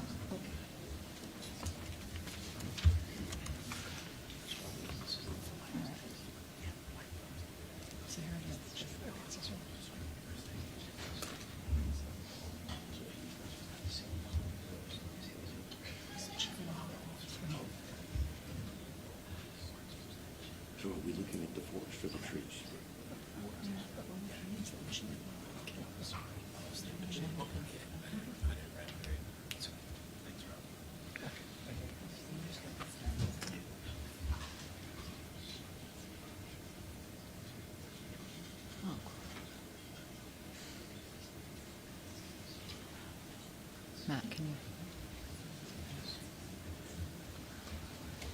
Hey, everybody, thank you so much for your patience right now as this happens. got it. I want to let you know, at the end of this event, we have an action that I'd like you all to participate in, where we will be able to not go through security, but head through the tunnel for a medical freedom action all together. So stay tuned for that. It's very rare that people show up from all over the country. In Washington, D.C., we want to make sure your lawmakers see your faces. That is so important. Every one of you represents at least 1,000 people in your district. And we have a pretty cool action that's going to happen that we can all do together, peacefully, unified, and I think it's going to make a big difference. So, we ready to go? We're ready to go. Great.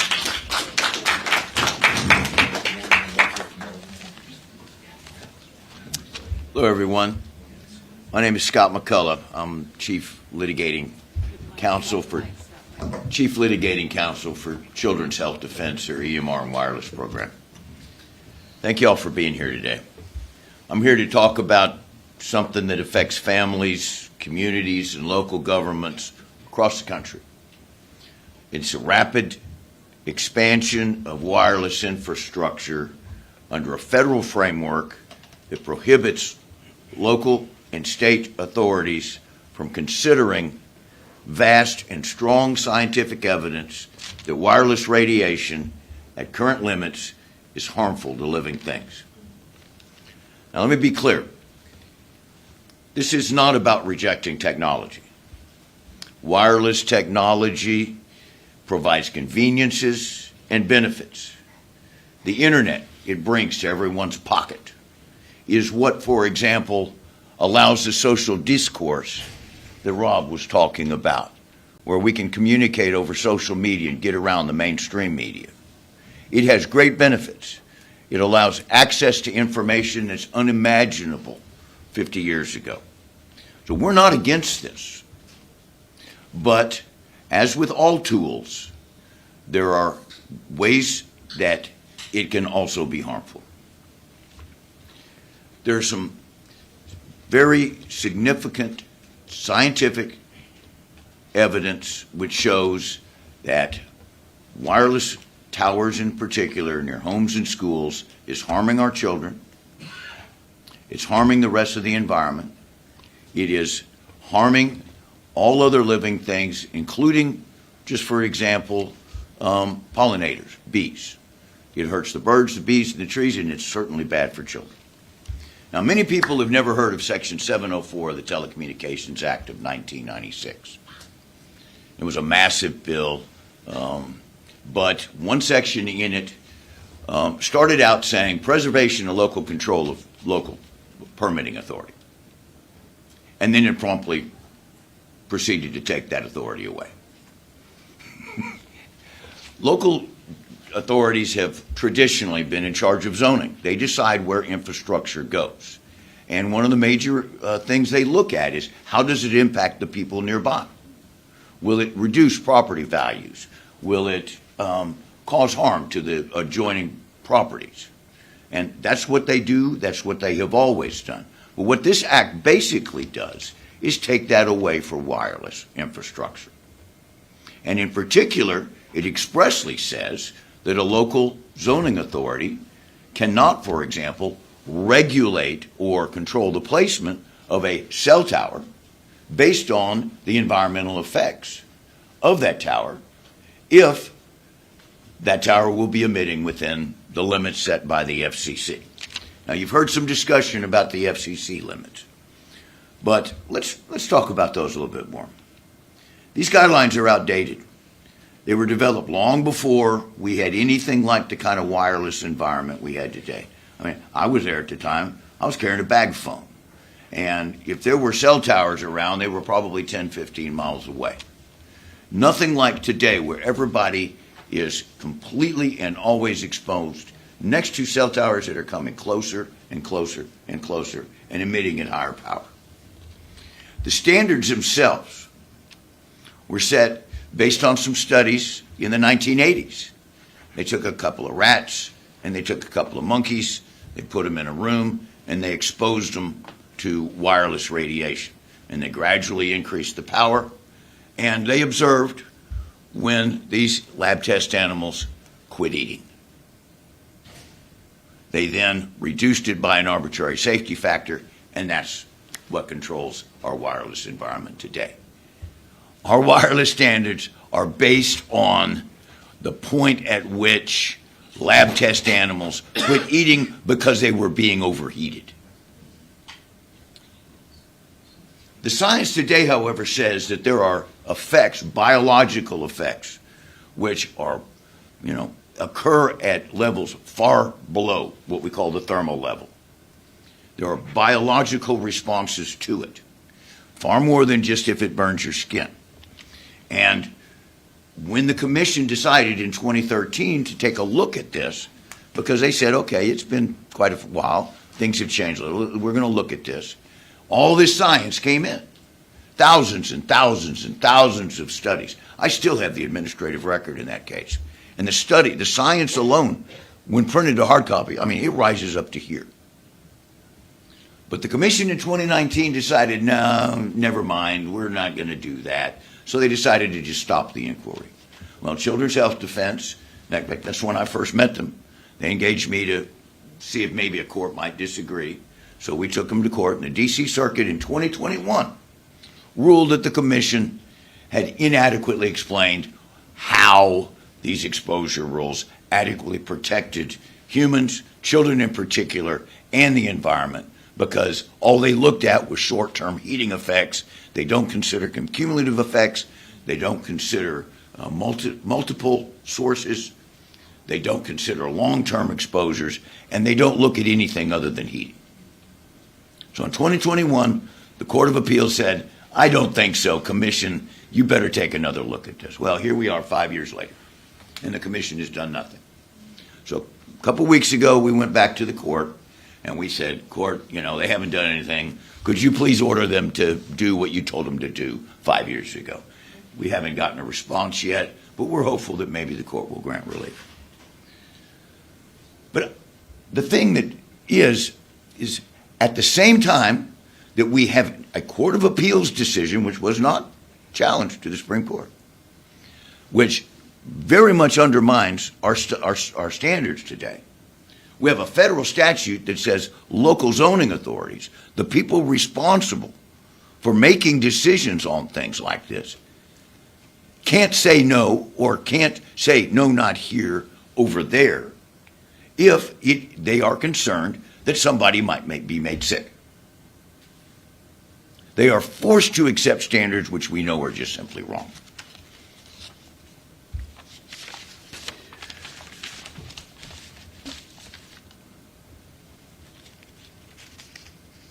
Let me talk just very quickly about some of the effects that we know beyond just it burns your skin, like sunburn. Cellular stress, DNA damage, reproductive and neurological impacts, learning and memory deficits, cancer risks. It affects every living thing at the biological level. And that is because we are indeed electrical beings. We use radio frequency radiation to modulate the chemical information stream in our bodies. And this artificial radiation directly interferes with that. It very much impacts our ability to actually continue living, and like Noah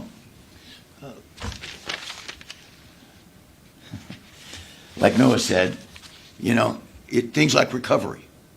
If you get injured, it impacts your ability to recover. So children today are saturated with wireless radiation from cell towers, antennas, and small wireless facilities close to homes, schools, playgrounds, and parks. It's getting denser and more pervasive every year. when local jurisdictions have people come in front of them and they say, you know, I used to live by one of these things. I get headaches. I couldn't sleep. I have chronic symptoms. I have a very much declined quality of life. The local jurisdiction can't do anything about it. Then, if they approve it, as oftentimes they must, they put in a cell tower right on somebody's front yard, and somebody gets sick, their children get sick. Based on the provision of the Act, many courts have ruled that the people who are injured have no remedy. They can't sue for damages for the injuries they have suffered. The telecommunications companies have absolute immunity from suit, and there is no federal compensation scheme or any other scheme to help them out. So you lose at the beginning and you lose at the end. But wait, it gets worse, okay? Because it's not just health and environmental effects. Towers near homes reduce property values. Prospective buyers, they look and they go, this thing is ugly. I'm not going to buy this home. I'm going to move on down the street where there's not one of these things. There's noise. There's fire dangers. So people's most valuable investment is now being affected. So people in these local communities feel like they have no choice, and deservedly so. They have nowhere to go. I don't know about you, but frankly, I don't want a cell tower in my front yard. Who does? Now, we acknowledge we need wireless, but they don't have to be near homes and near schools.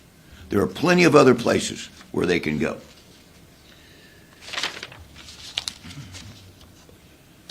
There's one other problem with wireless technology. It's used to invade privacy, and it allows for surveillance of individuals.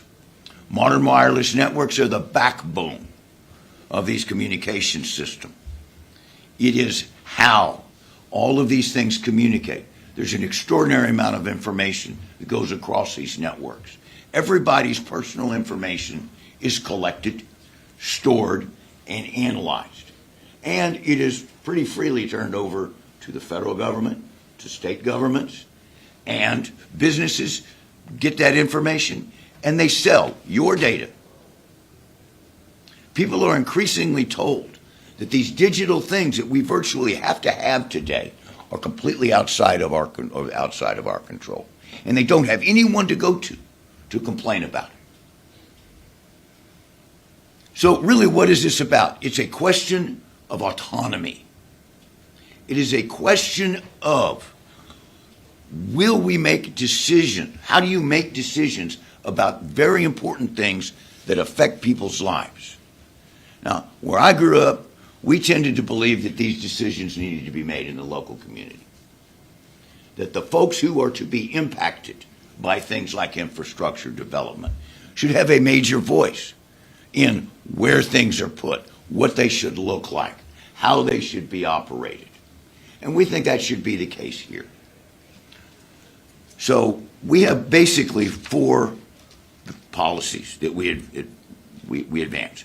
First, these decisions should be made at the local level, not in some federal agency in Washington, D.C., who, when you call them about this problem, says, we regulate spectrum, not people. We need to restore legal recourse and local authority. That is a good way to start rebuilding some local trust. Second, we need far more transparency, and we need informed consent. Now, all of us have some ability to control where we carry our cell phones. We can turn them off at night. We can put them in airplane mode. We can turn off the Wi-Fi router. We can reduce the power of that router.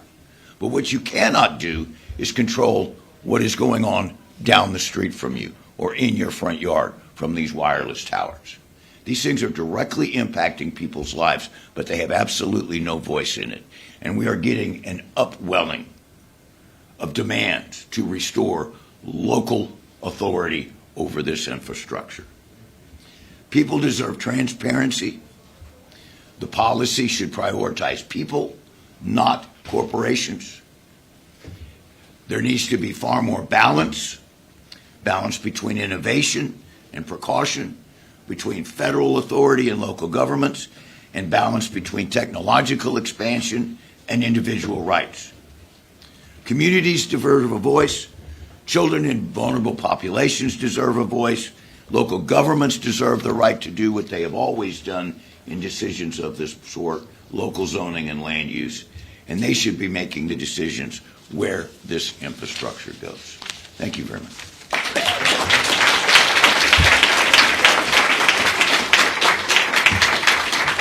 Thank you very much. Now I'm panicking about where I live. I want to check where the school towers are, my kids.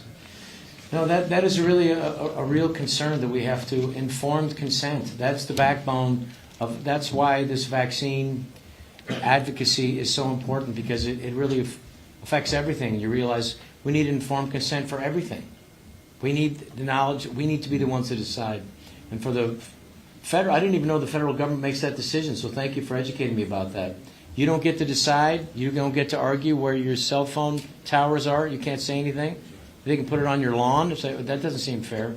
So we do have a governmental overreach that's a correction that needs to be corrected. Now, I think I'm going to bring up one of my heroes in life. This lady has educated me, and more than anything about for children's rights, for vaccine advocacy. Oh, Michael's coming. Oh, Michael's going to come up. Sorry, Mary, I'm saving you for last. We are. Okay. That's right. We are. Well, coming up right now to share some words with us. This, by the way, Steak and Shake has committed to using tallow instead of canola oil. Now, what that means is that the highest pesticide of any product that I know of, that I believe that has the pesticide, is made from machines, rapeseed oil, which is from Canada, that was made for machinery just in case you ran out of oil in World War II. And they said, what are we going to do with this junk? Why don't we put it in food? And it has been poisoning people ever since. And so to take a much more expensive oil that is healthier, which is what we used to do in the 1950s, is really a great step forward, and it's much appreciated. So I would like to bring up our Chief MAHA Officer from Steak Shack, Michael Bowes.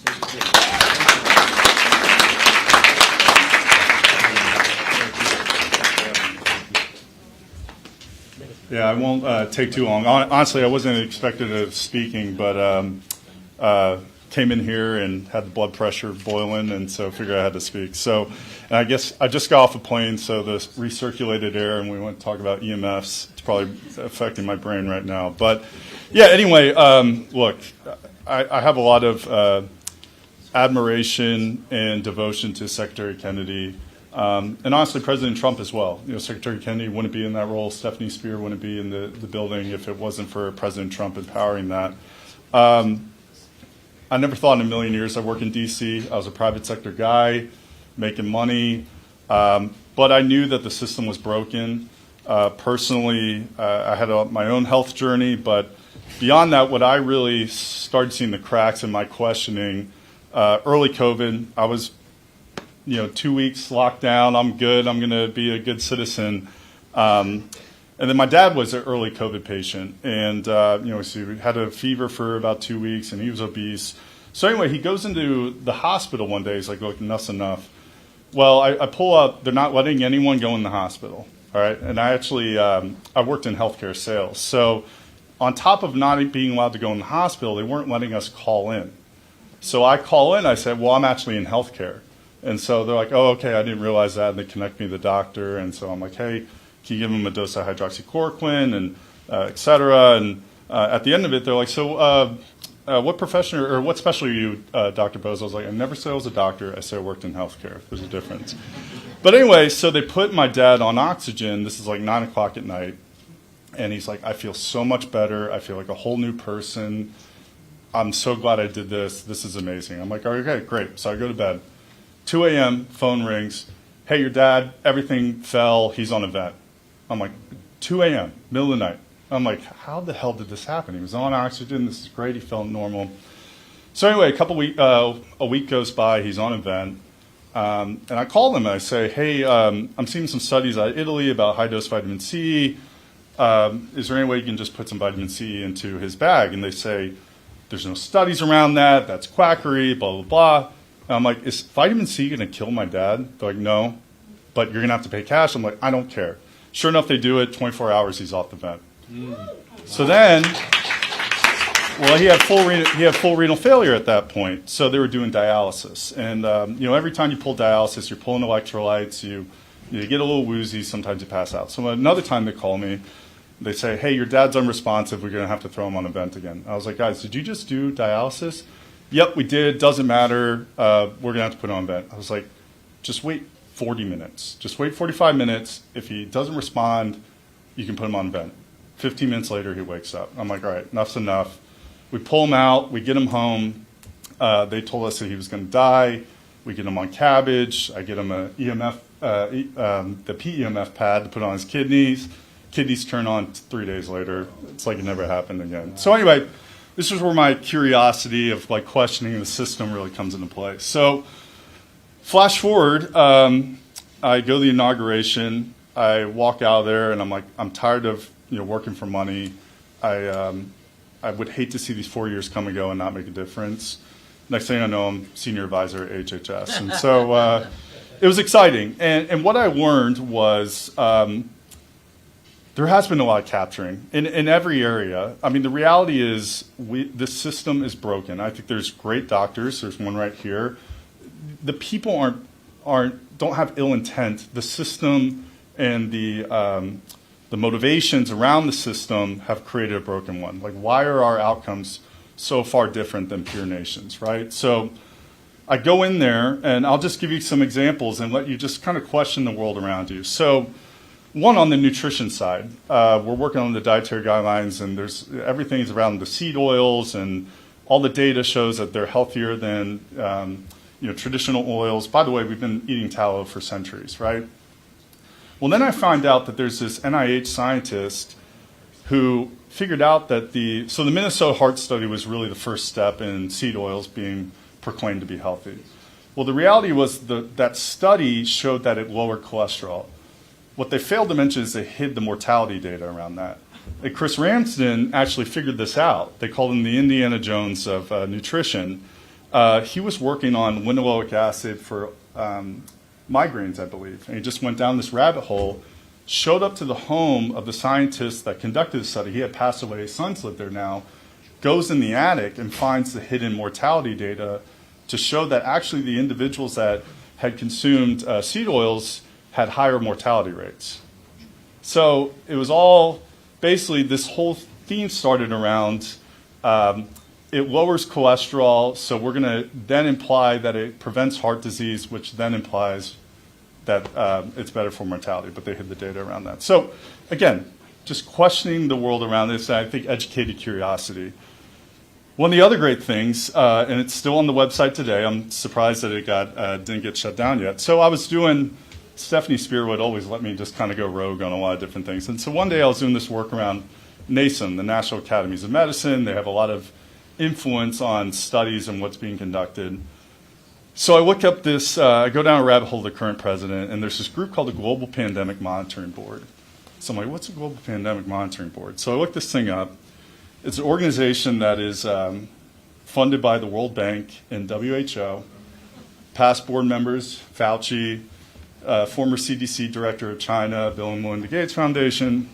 So on their website, today, it says, in its first report in September of 2019, the Global Pandemic Monitoring Board predicted the immediate threat of a major respiratory pandemic that would cause many millions of deaths and immense damage on the world economy. September 2019. Pretty good prediction with no data to support it, right? So I think this all ties into the system is broken. You can't trust everything that is told to you. That doesn't mean everything is false, but it doesn't mean everything is true. On the EMR side, it's medical freedom of choice in every sense of the term.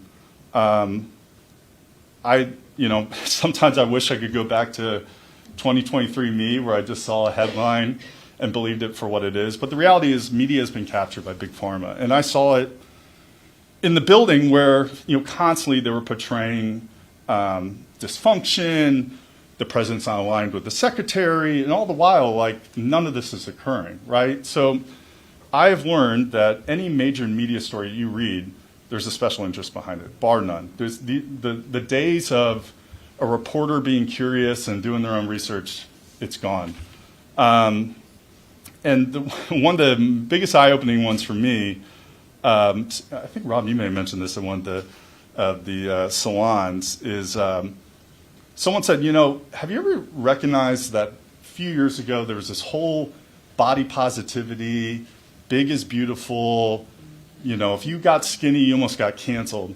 And all of a sudden the GLP-1s come out, gone. Victoria's Secret fashion show's back, Oprah lost all this weight.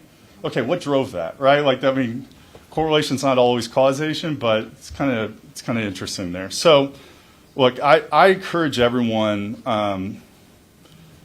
to question everything. Own your individual medical choice. But I also encourage you, now that I'm in this role with Steak and Shake, people always ask me, like, try to divide these factions between MAHA and, the administration, what's going on, and recognize that, and see the good that's occurred, and really empower that change for the next, we have another 2.5 years. And it just always cracks me up, some of these people in Congress who never stood up for us, never championed what we were doing, and then all of a sudden they see an opportunity to strike, and all of a sudden they're the biggest champions. You have people on the other side of the aisle retweeting videos of Casey Means. I'm like, okay, where were you when she was supposed to get appointed? So Secretary Kennedy needs us. I think the more empowerment we get on the outside, the better. There's a lot of good people in that building. I have my job today because of Secretary Kennedy. Actually, fun fact, my wife reminded me, and I'll end after this, my first date with her in 2019, she asked me, if money was no object, what would be your dream job? And I told her if I could advise restaurants on making healthier menus. Yeah. She reminded me of that. So I owe it to him. Thank you. Thank you, Michael. The Golden Corral is waiting for you. You don't get what happens in America. You don't go to England and order a bucket of chicken. It doesn't happen. They don't go by size. You go like, when you order chicken, they go like, well, what's the quantity of chicken would you like? And I go, a bucket? A bucket, really? You need an entire bucket? How big is the bucket? So this all-you-can-eat stuff has to stop, though, too, But the good news, though, is if you're going to be fat in America. Because no matter how fat you are in America, you can always feel good about yourself. Because in America, all you have to do is wait 4 minutes, 5 tops, before you see somebody that's way fatter than you are. So here we go. Coming up right now is I'm going to work with any legislator. I don't care what side of the aisle you're on. I don't care if you're AOC and you're crazy about one thing. If you're going to help us make children and make restaurants, make food healthy, and keep our cell towers away from schools, you're in. Now, coming to is one of our, we don't have a lot of legislators that are jumping on the bandwagon, but I'll take anyone that's willing to do. And this is one who's actually helping in a major way. This guy's a hero and a patriot of Congress. He's been a long supporter of medical freedom, as shown by his legislation, very rare legislation, that's called the End the Vaccine Carve-Out. Please welcome our Rep. Paul Gosar. Yeah, Paul.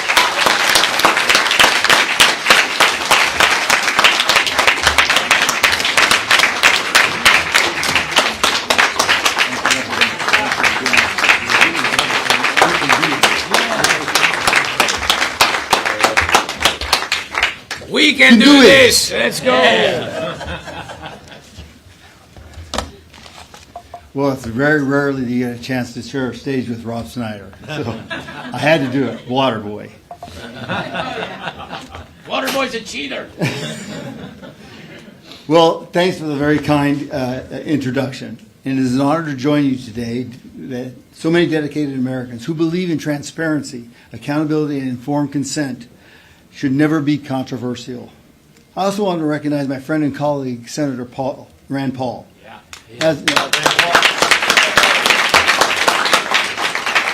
As a physician, Senator Paul has been tireless advocate for medical freedom and government accountability. I'm grateful for his leadership in introducing a companion legislation into my bill in the Senate to end Big Pharma's special liability shield. All right.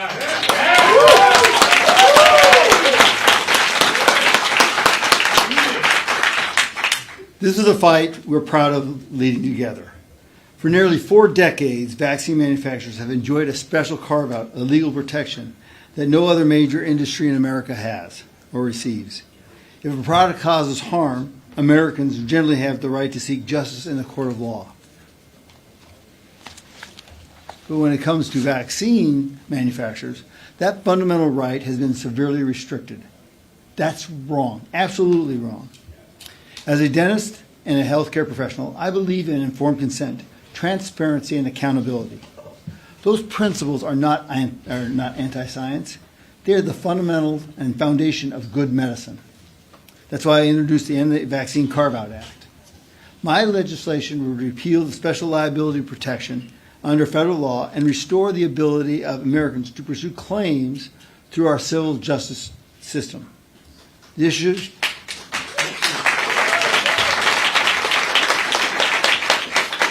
issue is very simple before us. If a company stands behind its products, it should not fear accountability. Liability drives safety. Accountability drives innovation. And justice demands that Americans harmed by any product have access to the courts. For too long, Big Pharma has enjoyed enormous profits, while families who believe they have suffered vaccine-related injuries face an uphill battle, seeking answers and compensation. Many Americans feel the system is stacked against them. The American people deserve transparency. They deserve process. And they deserve the right to be heard. Our nation was founded on the principle that no individual and no corporation is above the law. We got to get back to that. Amen. And those principles should apply equally to the pharmaceutical companies. I want to thank Dr. Mary Holland and the Children's Health Defense for continuing to advocate for medical freedom, informed consent, and government accountability.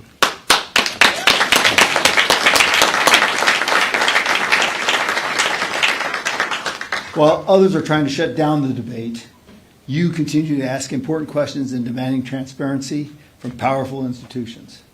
Together we can restore trust by restoring accountability. Together we can put patients before profits. Remember, we're a government of the people, by the people, and for the people. I can't say it any better. So thank you and God bless. Thank you, Representative. Thank you so much. Thank you so much. There we go. Thank you so much. Rand Yes, Paul just showed I'm going to bring now a senator who's been a hero for this country and for our movement and for common sense and for accuracy and accountability in our government.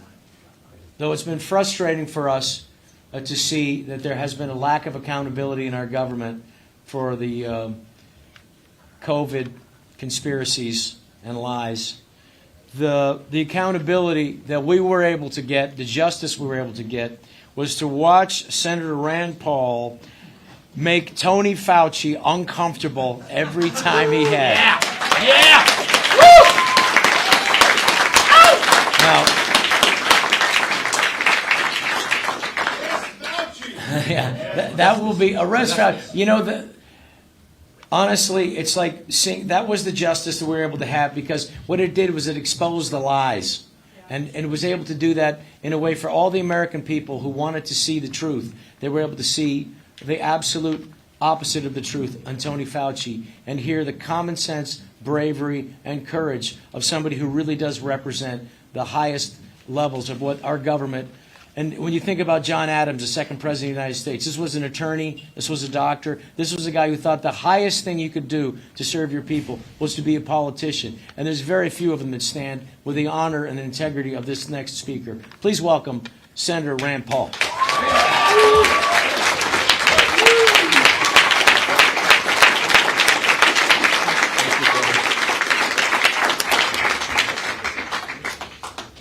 Hey, crowd, I like you guys already. So I travel back and forth to Washington each week. I come up on Monday. I go back towards the end of the week. I arrive home. I've been married for 35 years. I'm thinking maybe my wife will meet me at the door with a kiss, a hug, a martini. She meets me at the door and she says, "How come Anthony Fauci's not in jail yet?"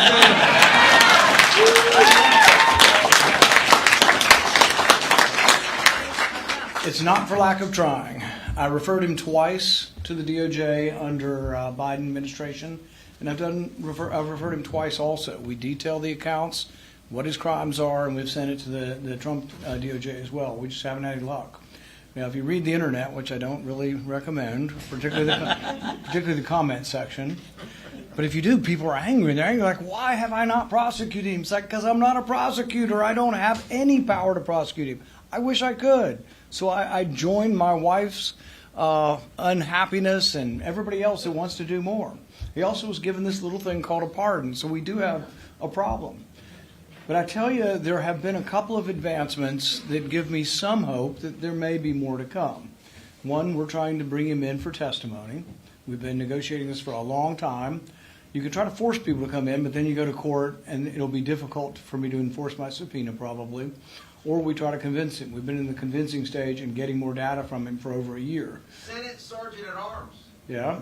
Robert Kennedy has helped us quite a bit. We've gotten a lot of information. Tulsi Gabbard helped us. Quite a few friends in the administration helped us to get more information. But two things have happened that have given me a little more encouragement. Arresting David Morenz. Yes. And then recently arresting someone who's not as well known, Vincent Munster.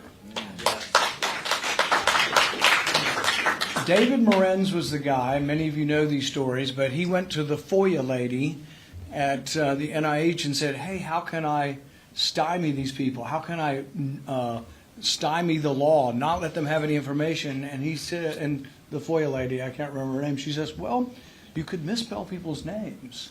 So like Christian Anderson, the guy who got the $8 million grant from Anthony Fauci for switching his position, they started spelling his name with dollar signs, which kind of is actually fitting when you think about it.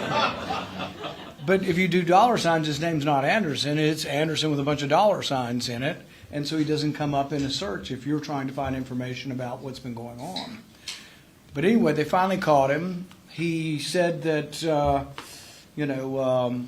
one of his comments was from an email. He said, well, if you want to get stuff to Anthony Fauci, don't call him directly. Don't send it to his government email. Contact me.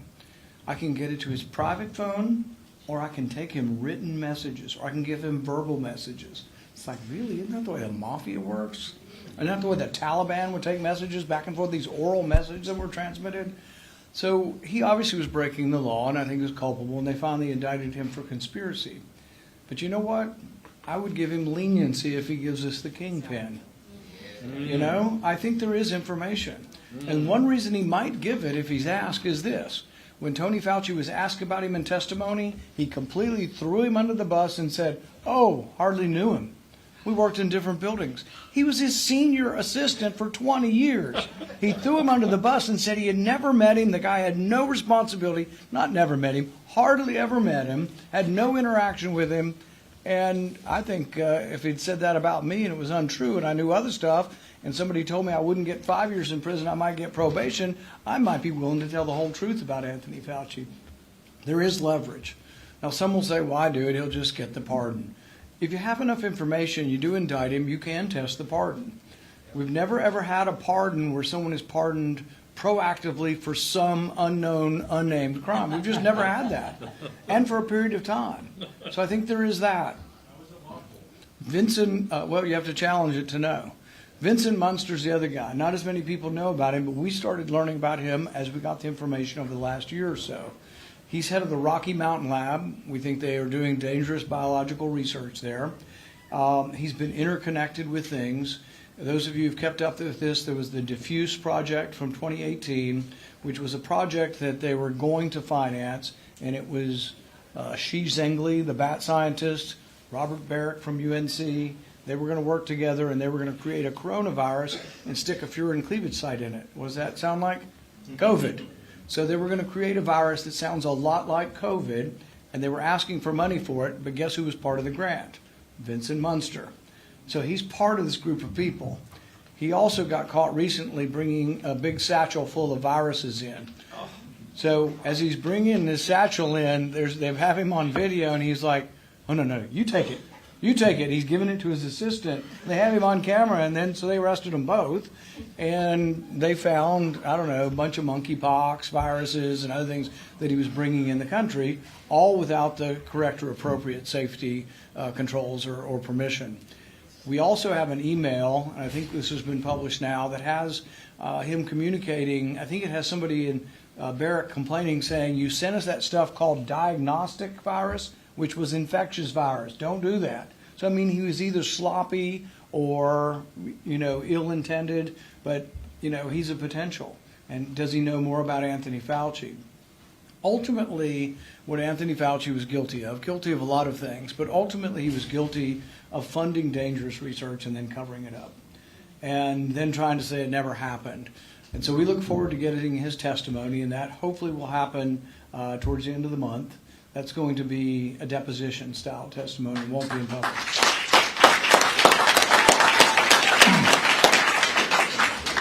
But it will be made public because you can't have any oversight if you don't get to read what's in there. All of the House oversight was made public, and we did learn from it. But nobody really feels myself, completely satisfied that we've gotten to the truth of this, too. We also have to get to the truth of this because it will happen again. If you read Robert Redfield or others, they're saying we're going to have another pandemic, man-made or otherwise.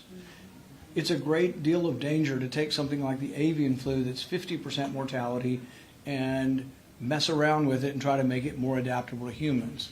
The great thing about animal viruses, they don't go human to human very well. They do sometimes. But one reason they thought COVID was manipulated is because it immediately went human to human, and then when they tried to infect bats with it, or they tried to infect civet cats or any of these other intermediate animals, none of the animals would take it. In fact, in my book, we point out that if you take this, there was a guy from Australia, a scientist, who took, I think it was Oracle supercomputer, and tried to match up, if you had an S protein shaped like this on a virus, what species would it best or most likely be adapted to fit? And so they looked at all the different animal websites and everything. What did they find? Human. And really, if it just got into humans that year, it still should infect some animal very well. So it, by all appearances, looks like it was either genetically manipulated or run through serial passage over and over again in mice who have human lungs. Don't get me started on that. But that's where we are on the Fauci thing. I don't think I was even asked to talk about the Fauci thing, but I couldn't resist. But I'll give you a brief update on liability and what I think about liability. I've been thinking more about liability. My dad was one of the few people who voted against giving the vaccine manufacturers liability protection. I'm for it, and I've introduced that.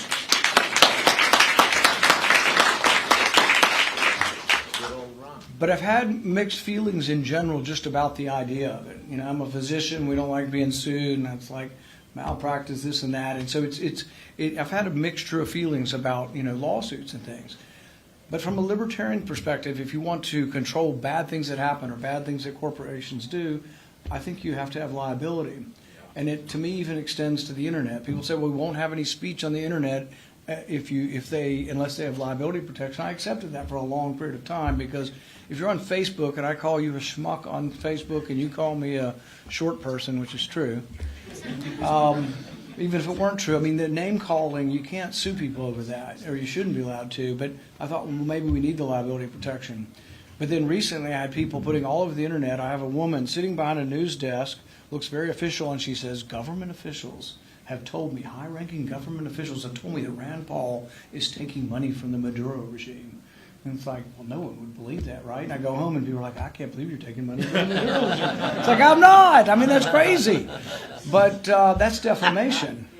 And you think about it even more personally. Think of if you came from a small town and a minister in your town is like, he's messing around with children. And then they put 4 AI-created moms who say he did it to my daughter. And it's like, well, how does that person get their reputation back?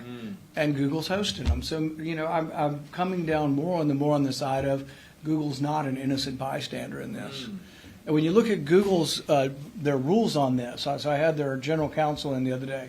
So he's telling me, oh, we couldn't do it, we can't do it. And I said, but if the person had called me fat and a lesbian or fat and a homosexual, those are protected terms. You can't call someone fat, and you can't refer to their sexual identity, so Google will take that down.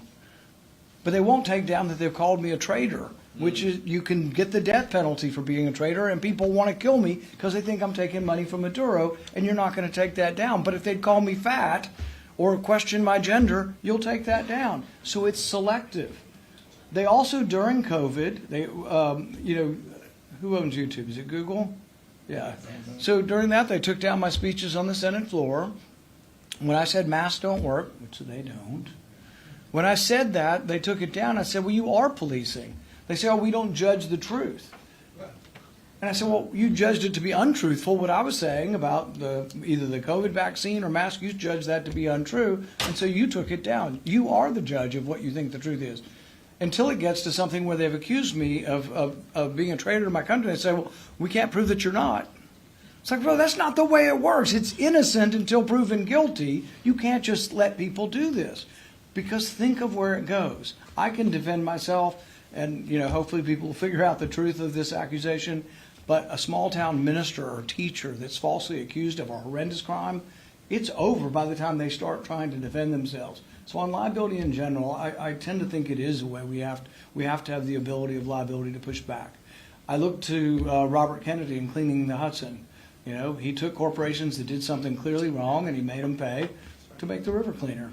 So it is, in some ways, it's the libertarian way of trying to regulate things. Instead of, it's an after-the-fact regulation, which may not be as good, but it actually punishes the evildoer, the people who actually do something. So I think Big Pharma has to be responsible for their products. I would have told you 2 or 3 years ago we had no chance with this bill, but now I would say we have some. And it's going to take people like you to be interested in to move it forward. But I would have said before COVID that people who questioned mandatory vaccines was such a small group and so non-influential that nobody up here cared about them at all.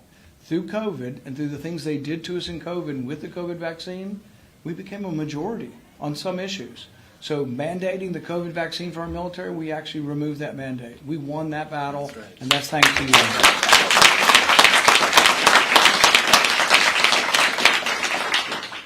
One more thing, and I know you have other people, is on the margins there are other battles to be won. And one of the ones is this, and I keep bugging Secretary Kennedy and others at the CDC. I just met who's going to be the next head of the CDC. This should be studied. And this isn't all or none that all vaccines are bad or that the COVID vaccine is bad. Let's say you accept that in 2021, older people had some benefit of reduced hospitalization and death. That's what they say. So let's say you accept that in 2021. Well, the virus was much more dangerous in 2021 than it is now.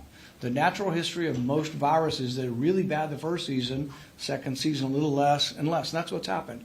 The disease, COVID, is becoming more and more like the common cold. Your immunity is also going up. How many people have had COVID?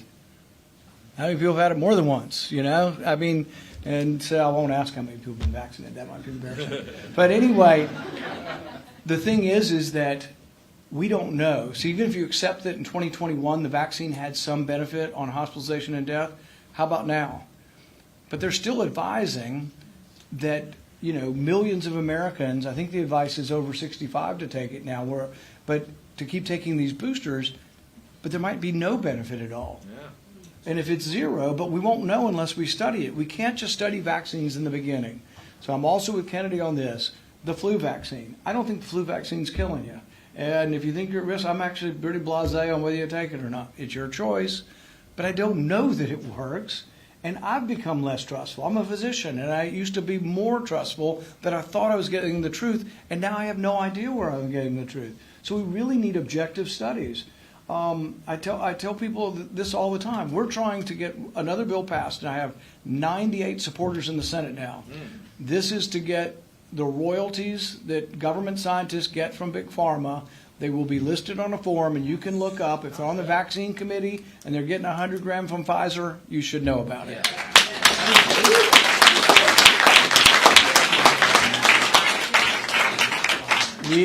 The last time we ran it through, you can do it through unanimous consent if it's non-controversial. We got all Republicans to approve of it, and I think we got 45 or 46 Democrats. We were 4 short.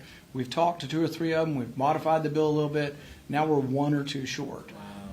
We think we can get this passed, and I think it'll be a lot of sunshine towards, making sure that there aren't people receiving money on there. Kennedy has instituted, I think when they vote now, they're supposed to say before they vote, I have no conflict of interest, which is good, but he won't be there forever. Trump won't be there forever. And it's the same thing with gain of function. They banned gain of function research, the dangerous research, but there's no guarantee the next administration will do it. So we also have a bill to have a presidential commission that oversees it to make sure and looks at all the research throughout government to make sure they aren't doing this. That's another big project for me, and I appreciate any support you can be on those 2 bills. Thank you very much. Thank you, Senator.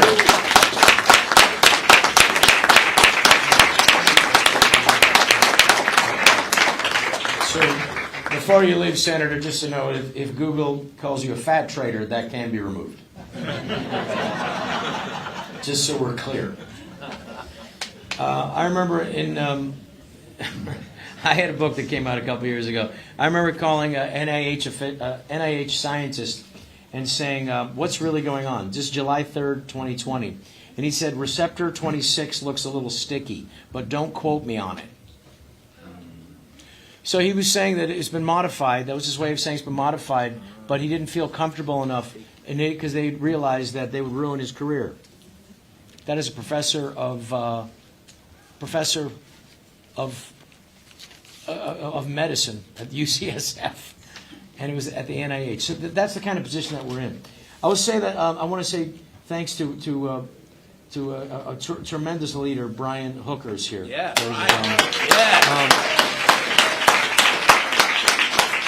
Someone who's educated so many people and opened up the door to the abject, horrendous corruption. So much so that there was a scientist, William Thompson, who couldn't live with himself and felt so guilty that he called Brian, and that's how a lot of this stuff came out. And so thank you for exposing that and educating so many of us. Because thank you again, like Brian has an vaccine-injured child, and his goal is to educate people to prevent that injury to happen to so many other children. And thank you for educating and for putting yourself out there, Brian. You're a terrific leader, and thank you for your courage. Thank you so much. Now, thank you, Brian. I want to bring up somebody now who is really a hero to so many of us. She is someone who calmly dissects an argument against rational thought, logic, and with the goal of preventing injury to children. She's a hero and someone who does it and educates so many people like me who have a problem sometimes articulating what this fight is. But what this fight is to protect children. And she has taken over for Bobby Kennedy, who is busy with other things these days. Please welcome the CHD president, our good friend, Mary Holland.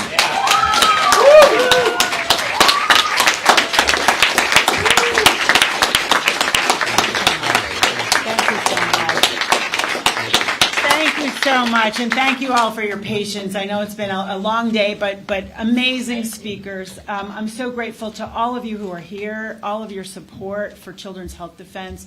I'm so grateful to you, Rob, and to you, Joe, and especially to Senator Ron Johnson, who really made this day possible, to Rand.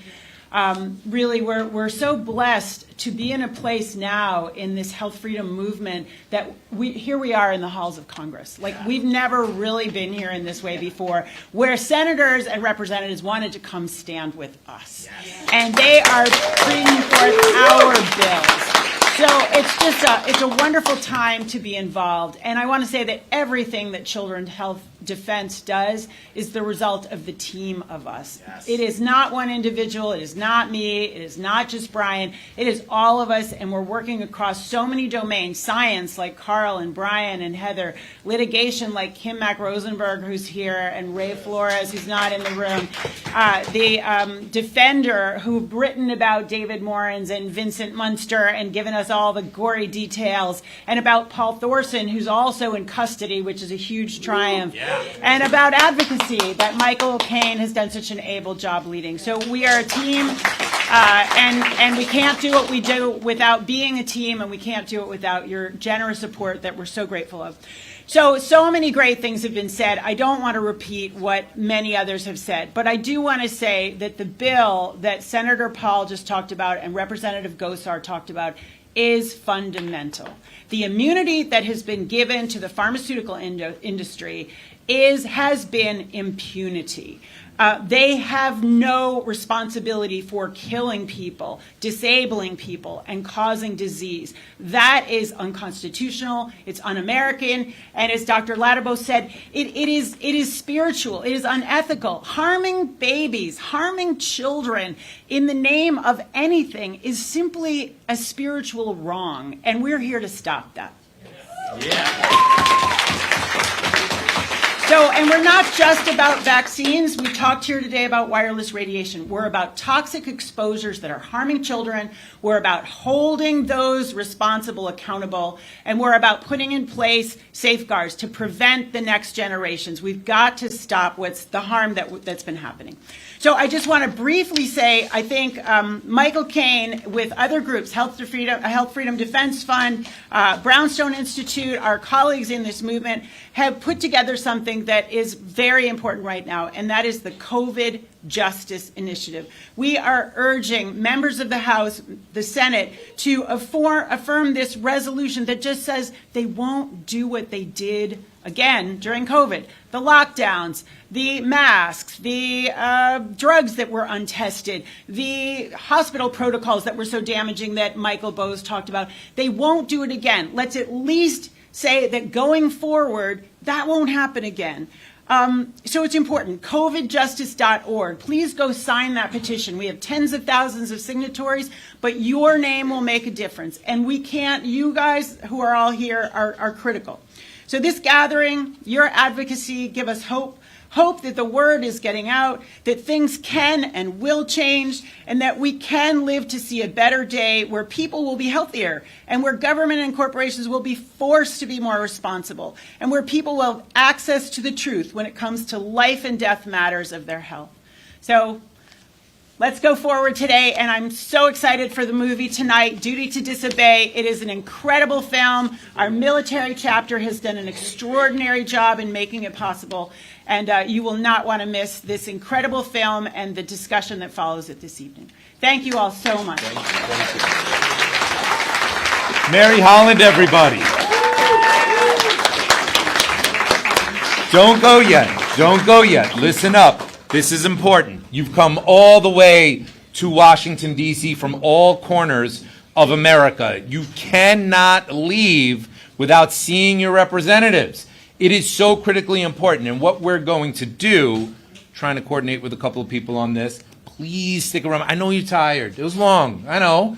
I mean, you know, it's amazing. It was great. Yeah, there we go. We got some energy. We need a little energy still, because we're going to be able to go over to the Rayburn building, the House side, and we're going to very positively tell some leadership over there, thank you so much for all that you've been doing. But I don't know if you've read this report from Senator Ron Johnson. This report from Senator Ron Johnson is a bombshell and shows that the FDA knew they were hiding COVID vaccine injuries.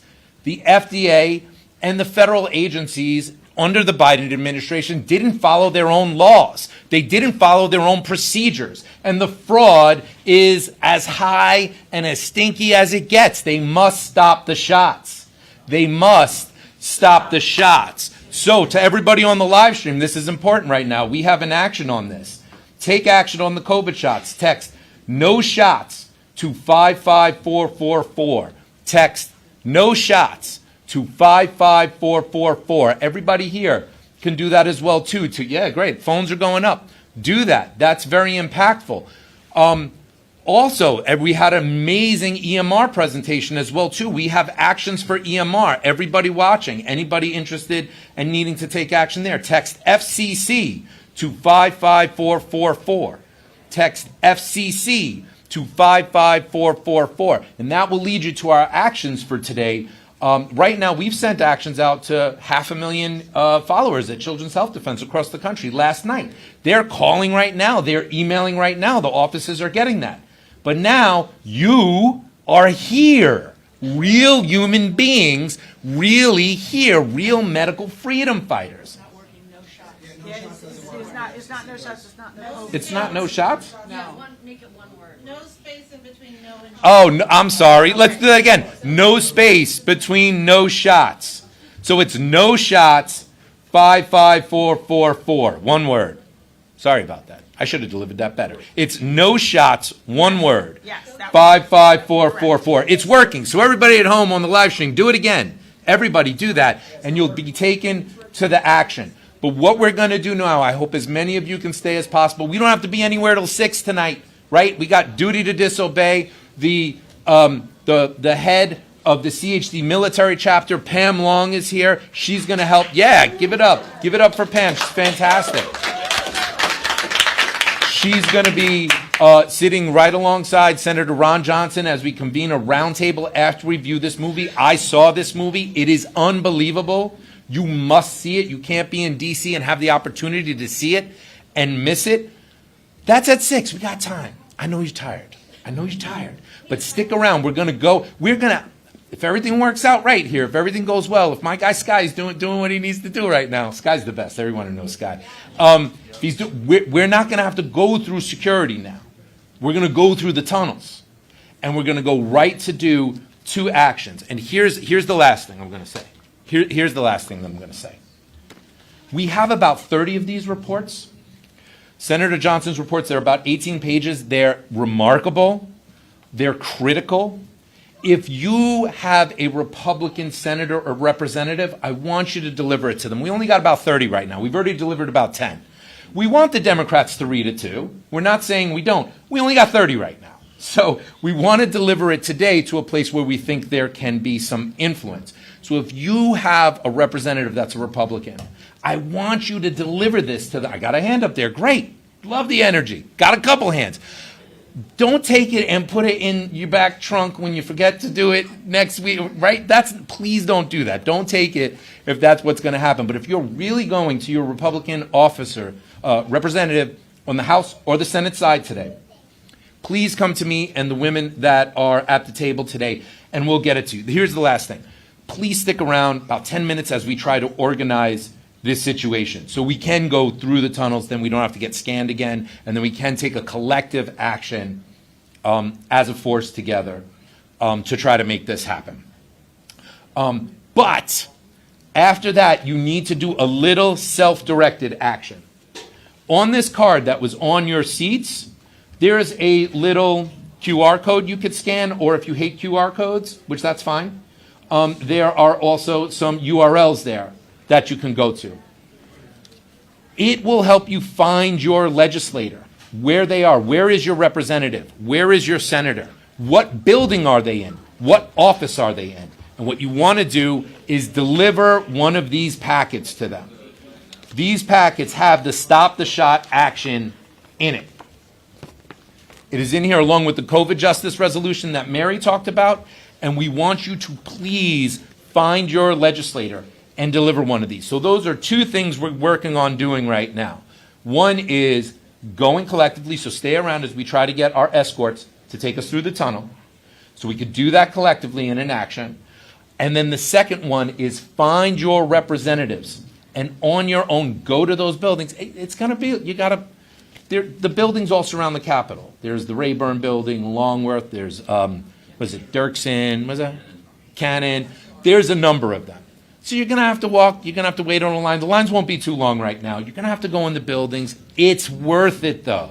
This has big impact today because every one of you that actually shows up has the impact of 1,000 people in your district because no one shows up here. Like nobody, big industry shows up here. I mean, there are some good efforts too, but real people showing up make a difference. So thank you so much. Thank you to everybody that was here. Please make sure to come to Duty to Disobey tonight. It is here in the CVC 200 in the theater. We still have seats available, so you can still register at childrenshealthdefense.org. And thank you so much for being here and for caring and for advocating for medical freedom. God bless you all. And God bless Dr. Ladapo for being from here from beginning to end. Yeah. Just wonderful. Thank you all so much. Let's talk a little and let's get ready to do this. Thank you. Yes. So this is a summary report? Yeah. Oh, yeah. That's a summary report. It's an amazing report. Can we? Oh, are you guys good? Oh my God, we're actually here. Yes, I didn't know what was happening. Senator Ron Johnson. Yeah, we're from Senator Johnson's office. We're told we can escort people. Okay, okay. Hey, you, Augustus, this is important. So I want to be escorted to Rayburn. I want us to do two things, if it's possible, because I didn't map out the office. I'm in Cannon. Okay, great. Well, oh, that's awesome. So I want to go to Comer's office, and I want to go to Jordan.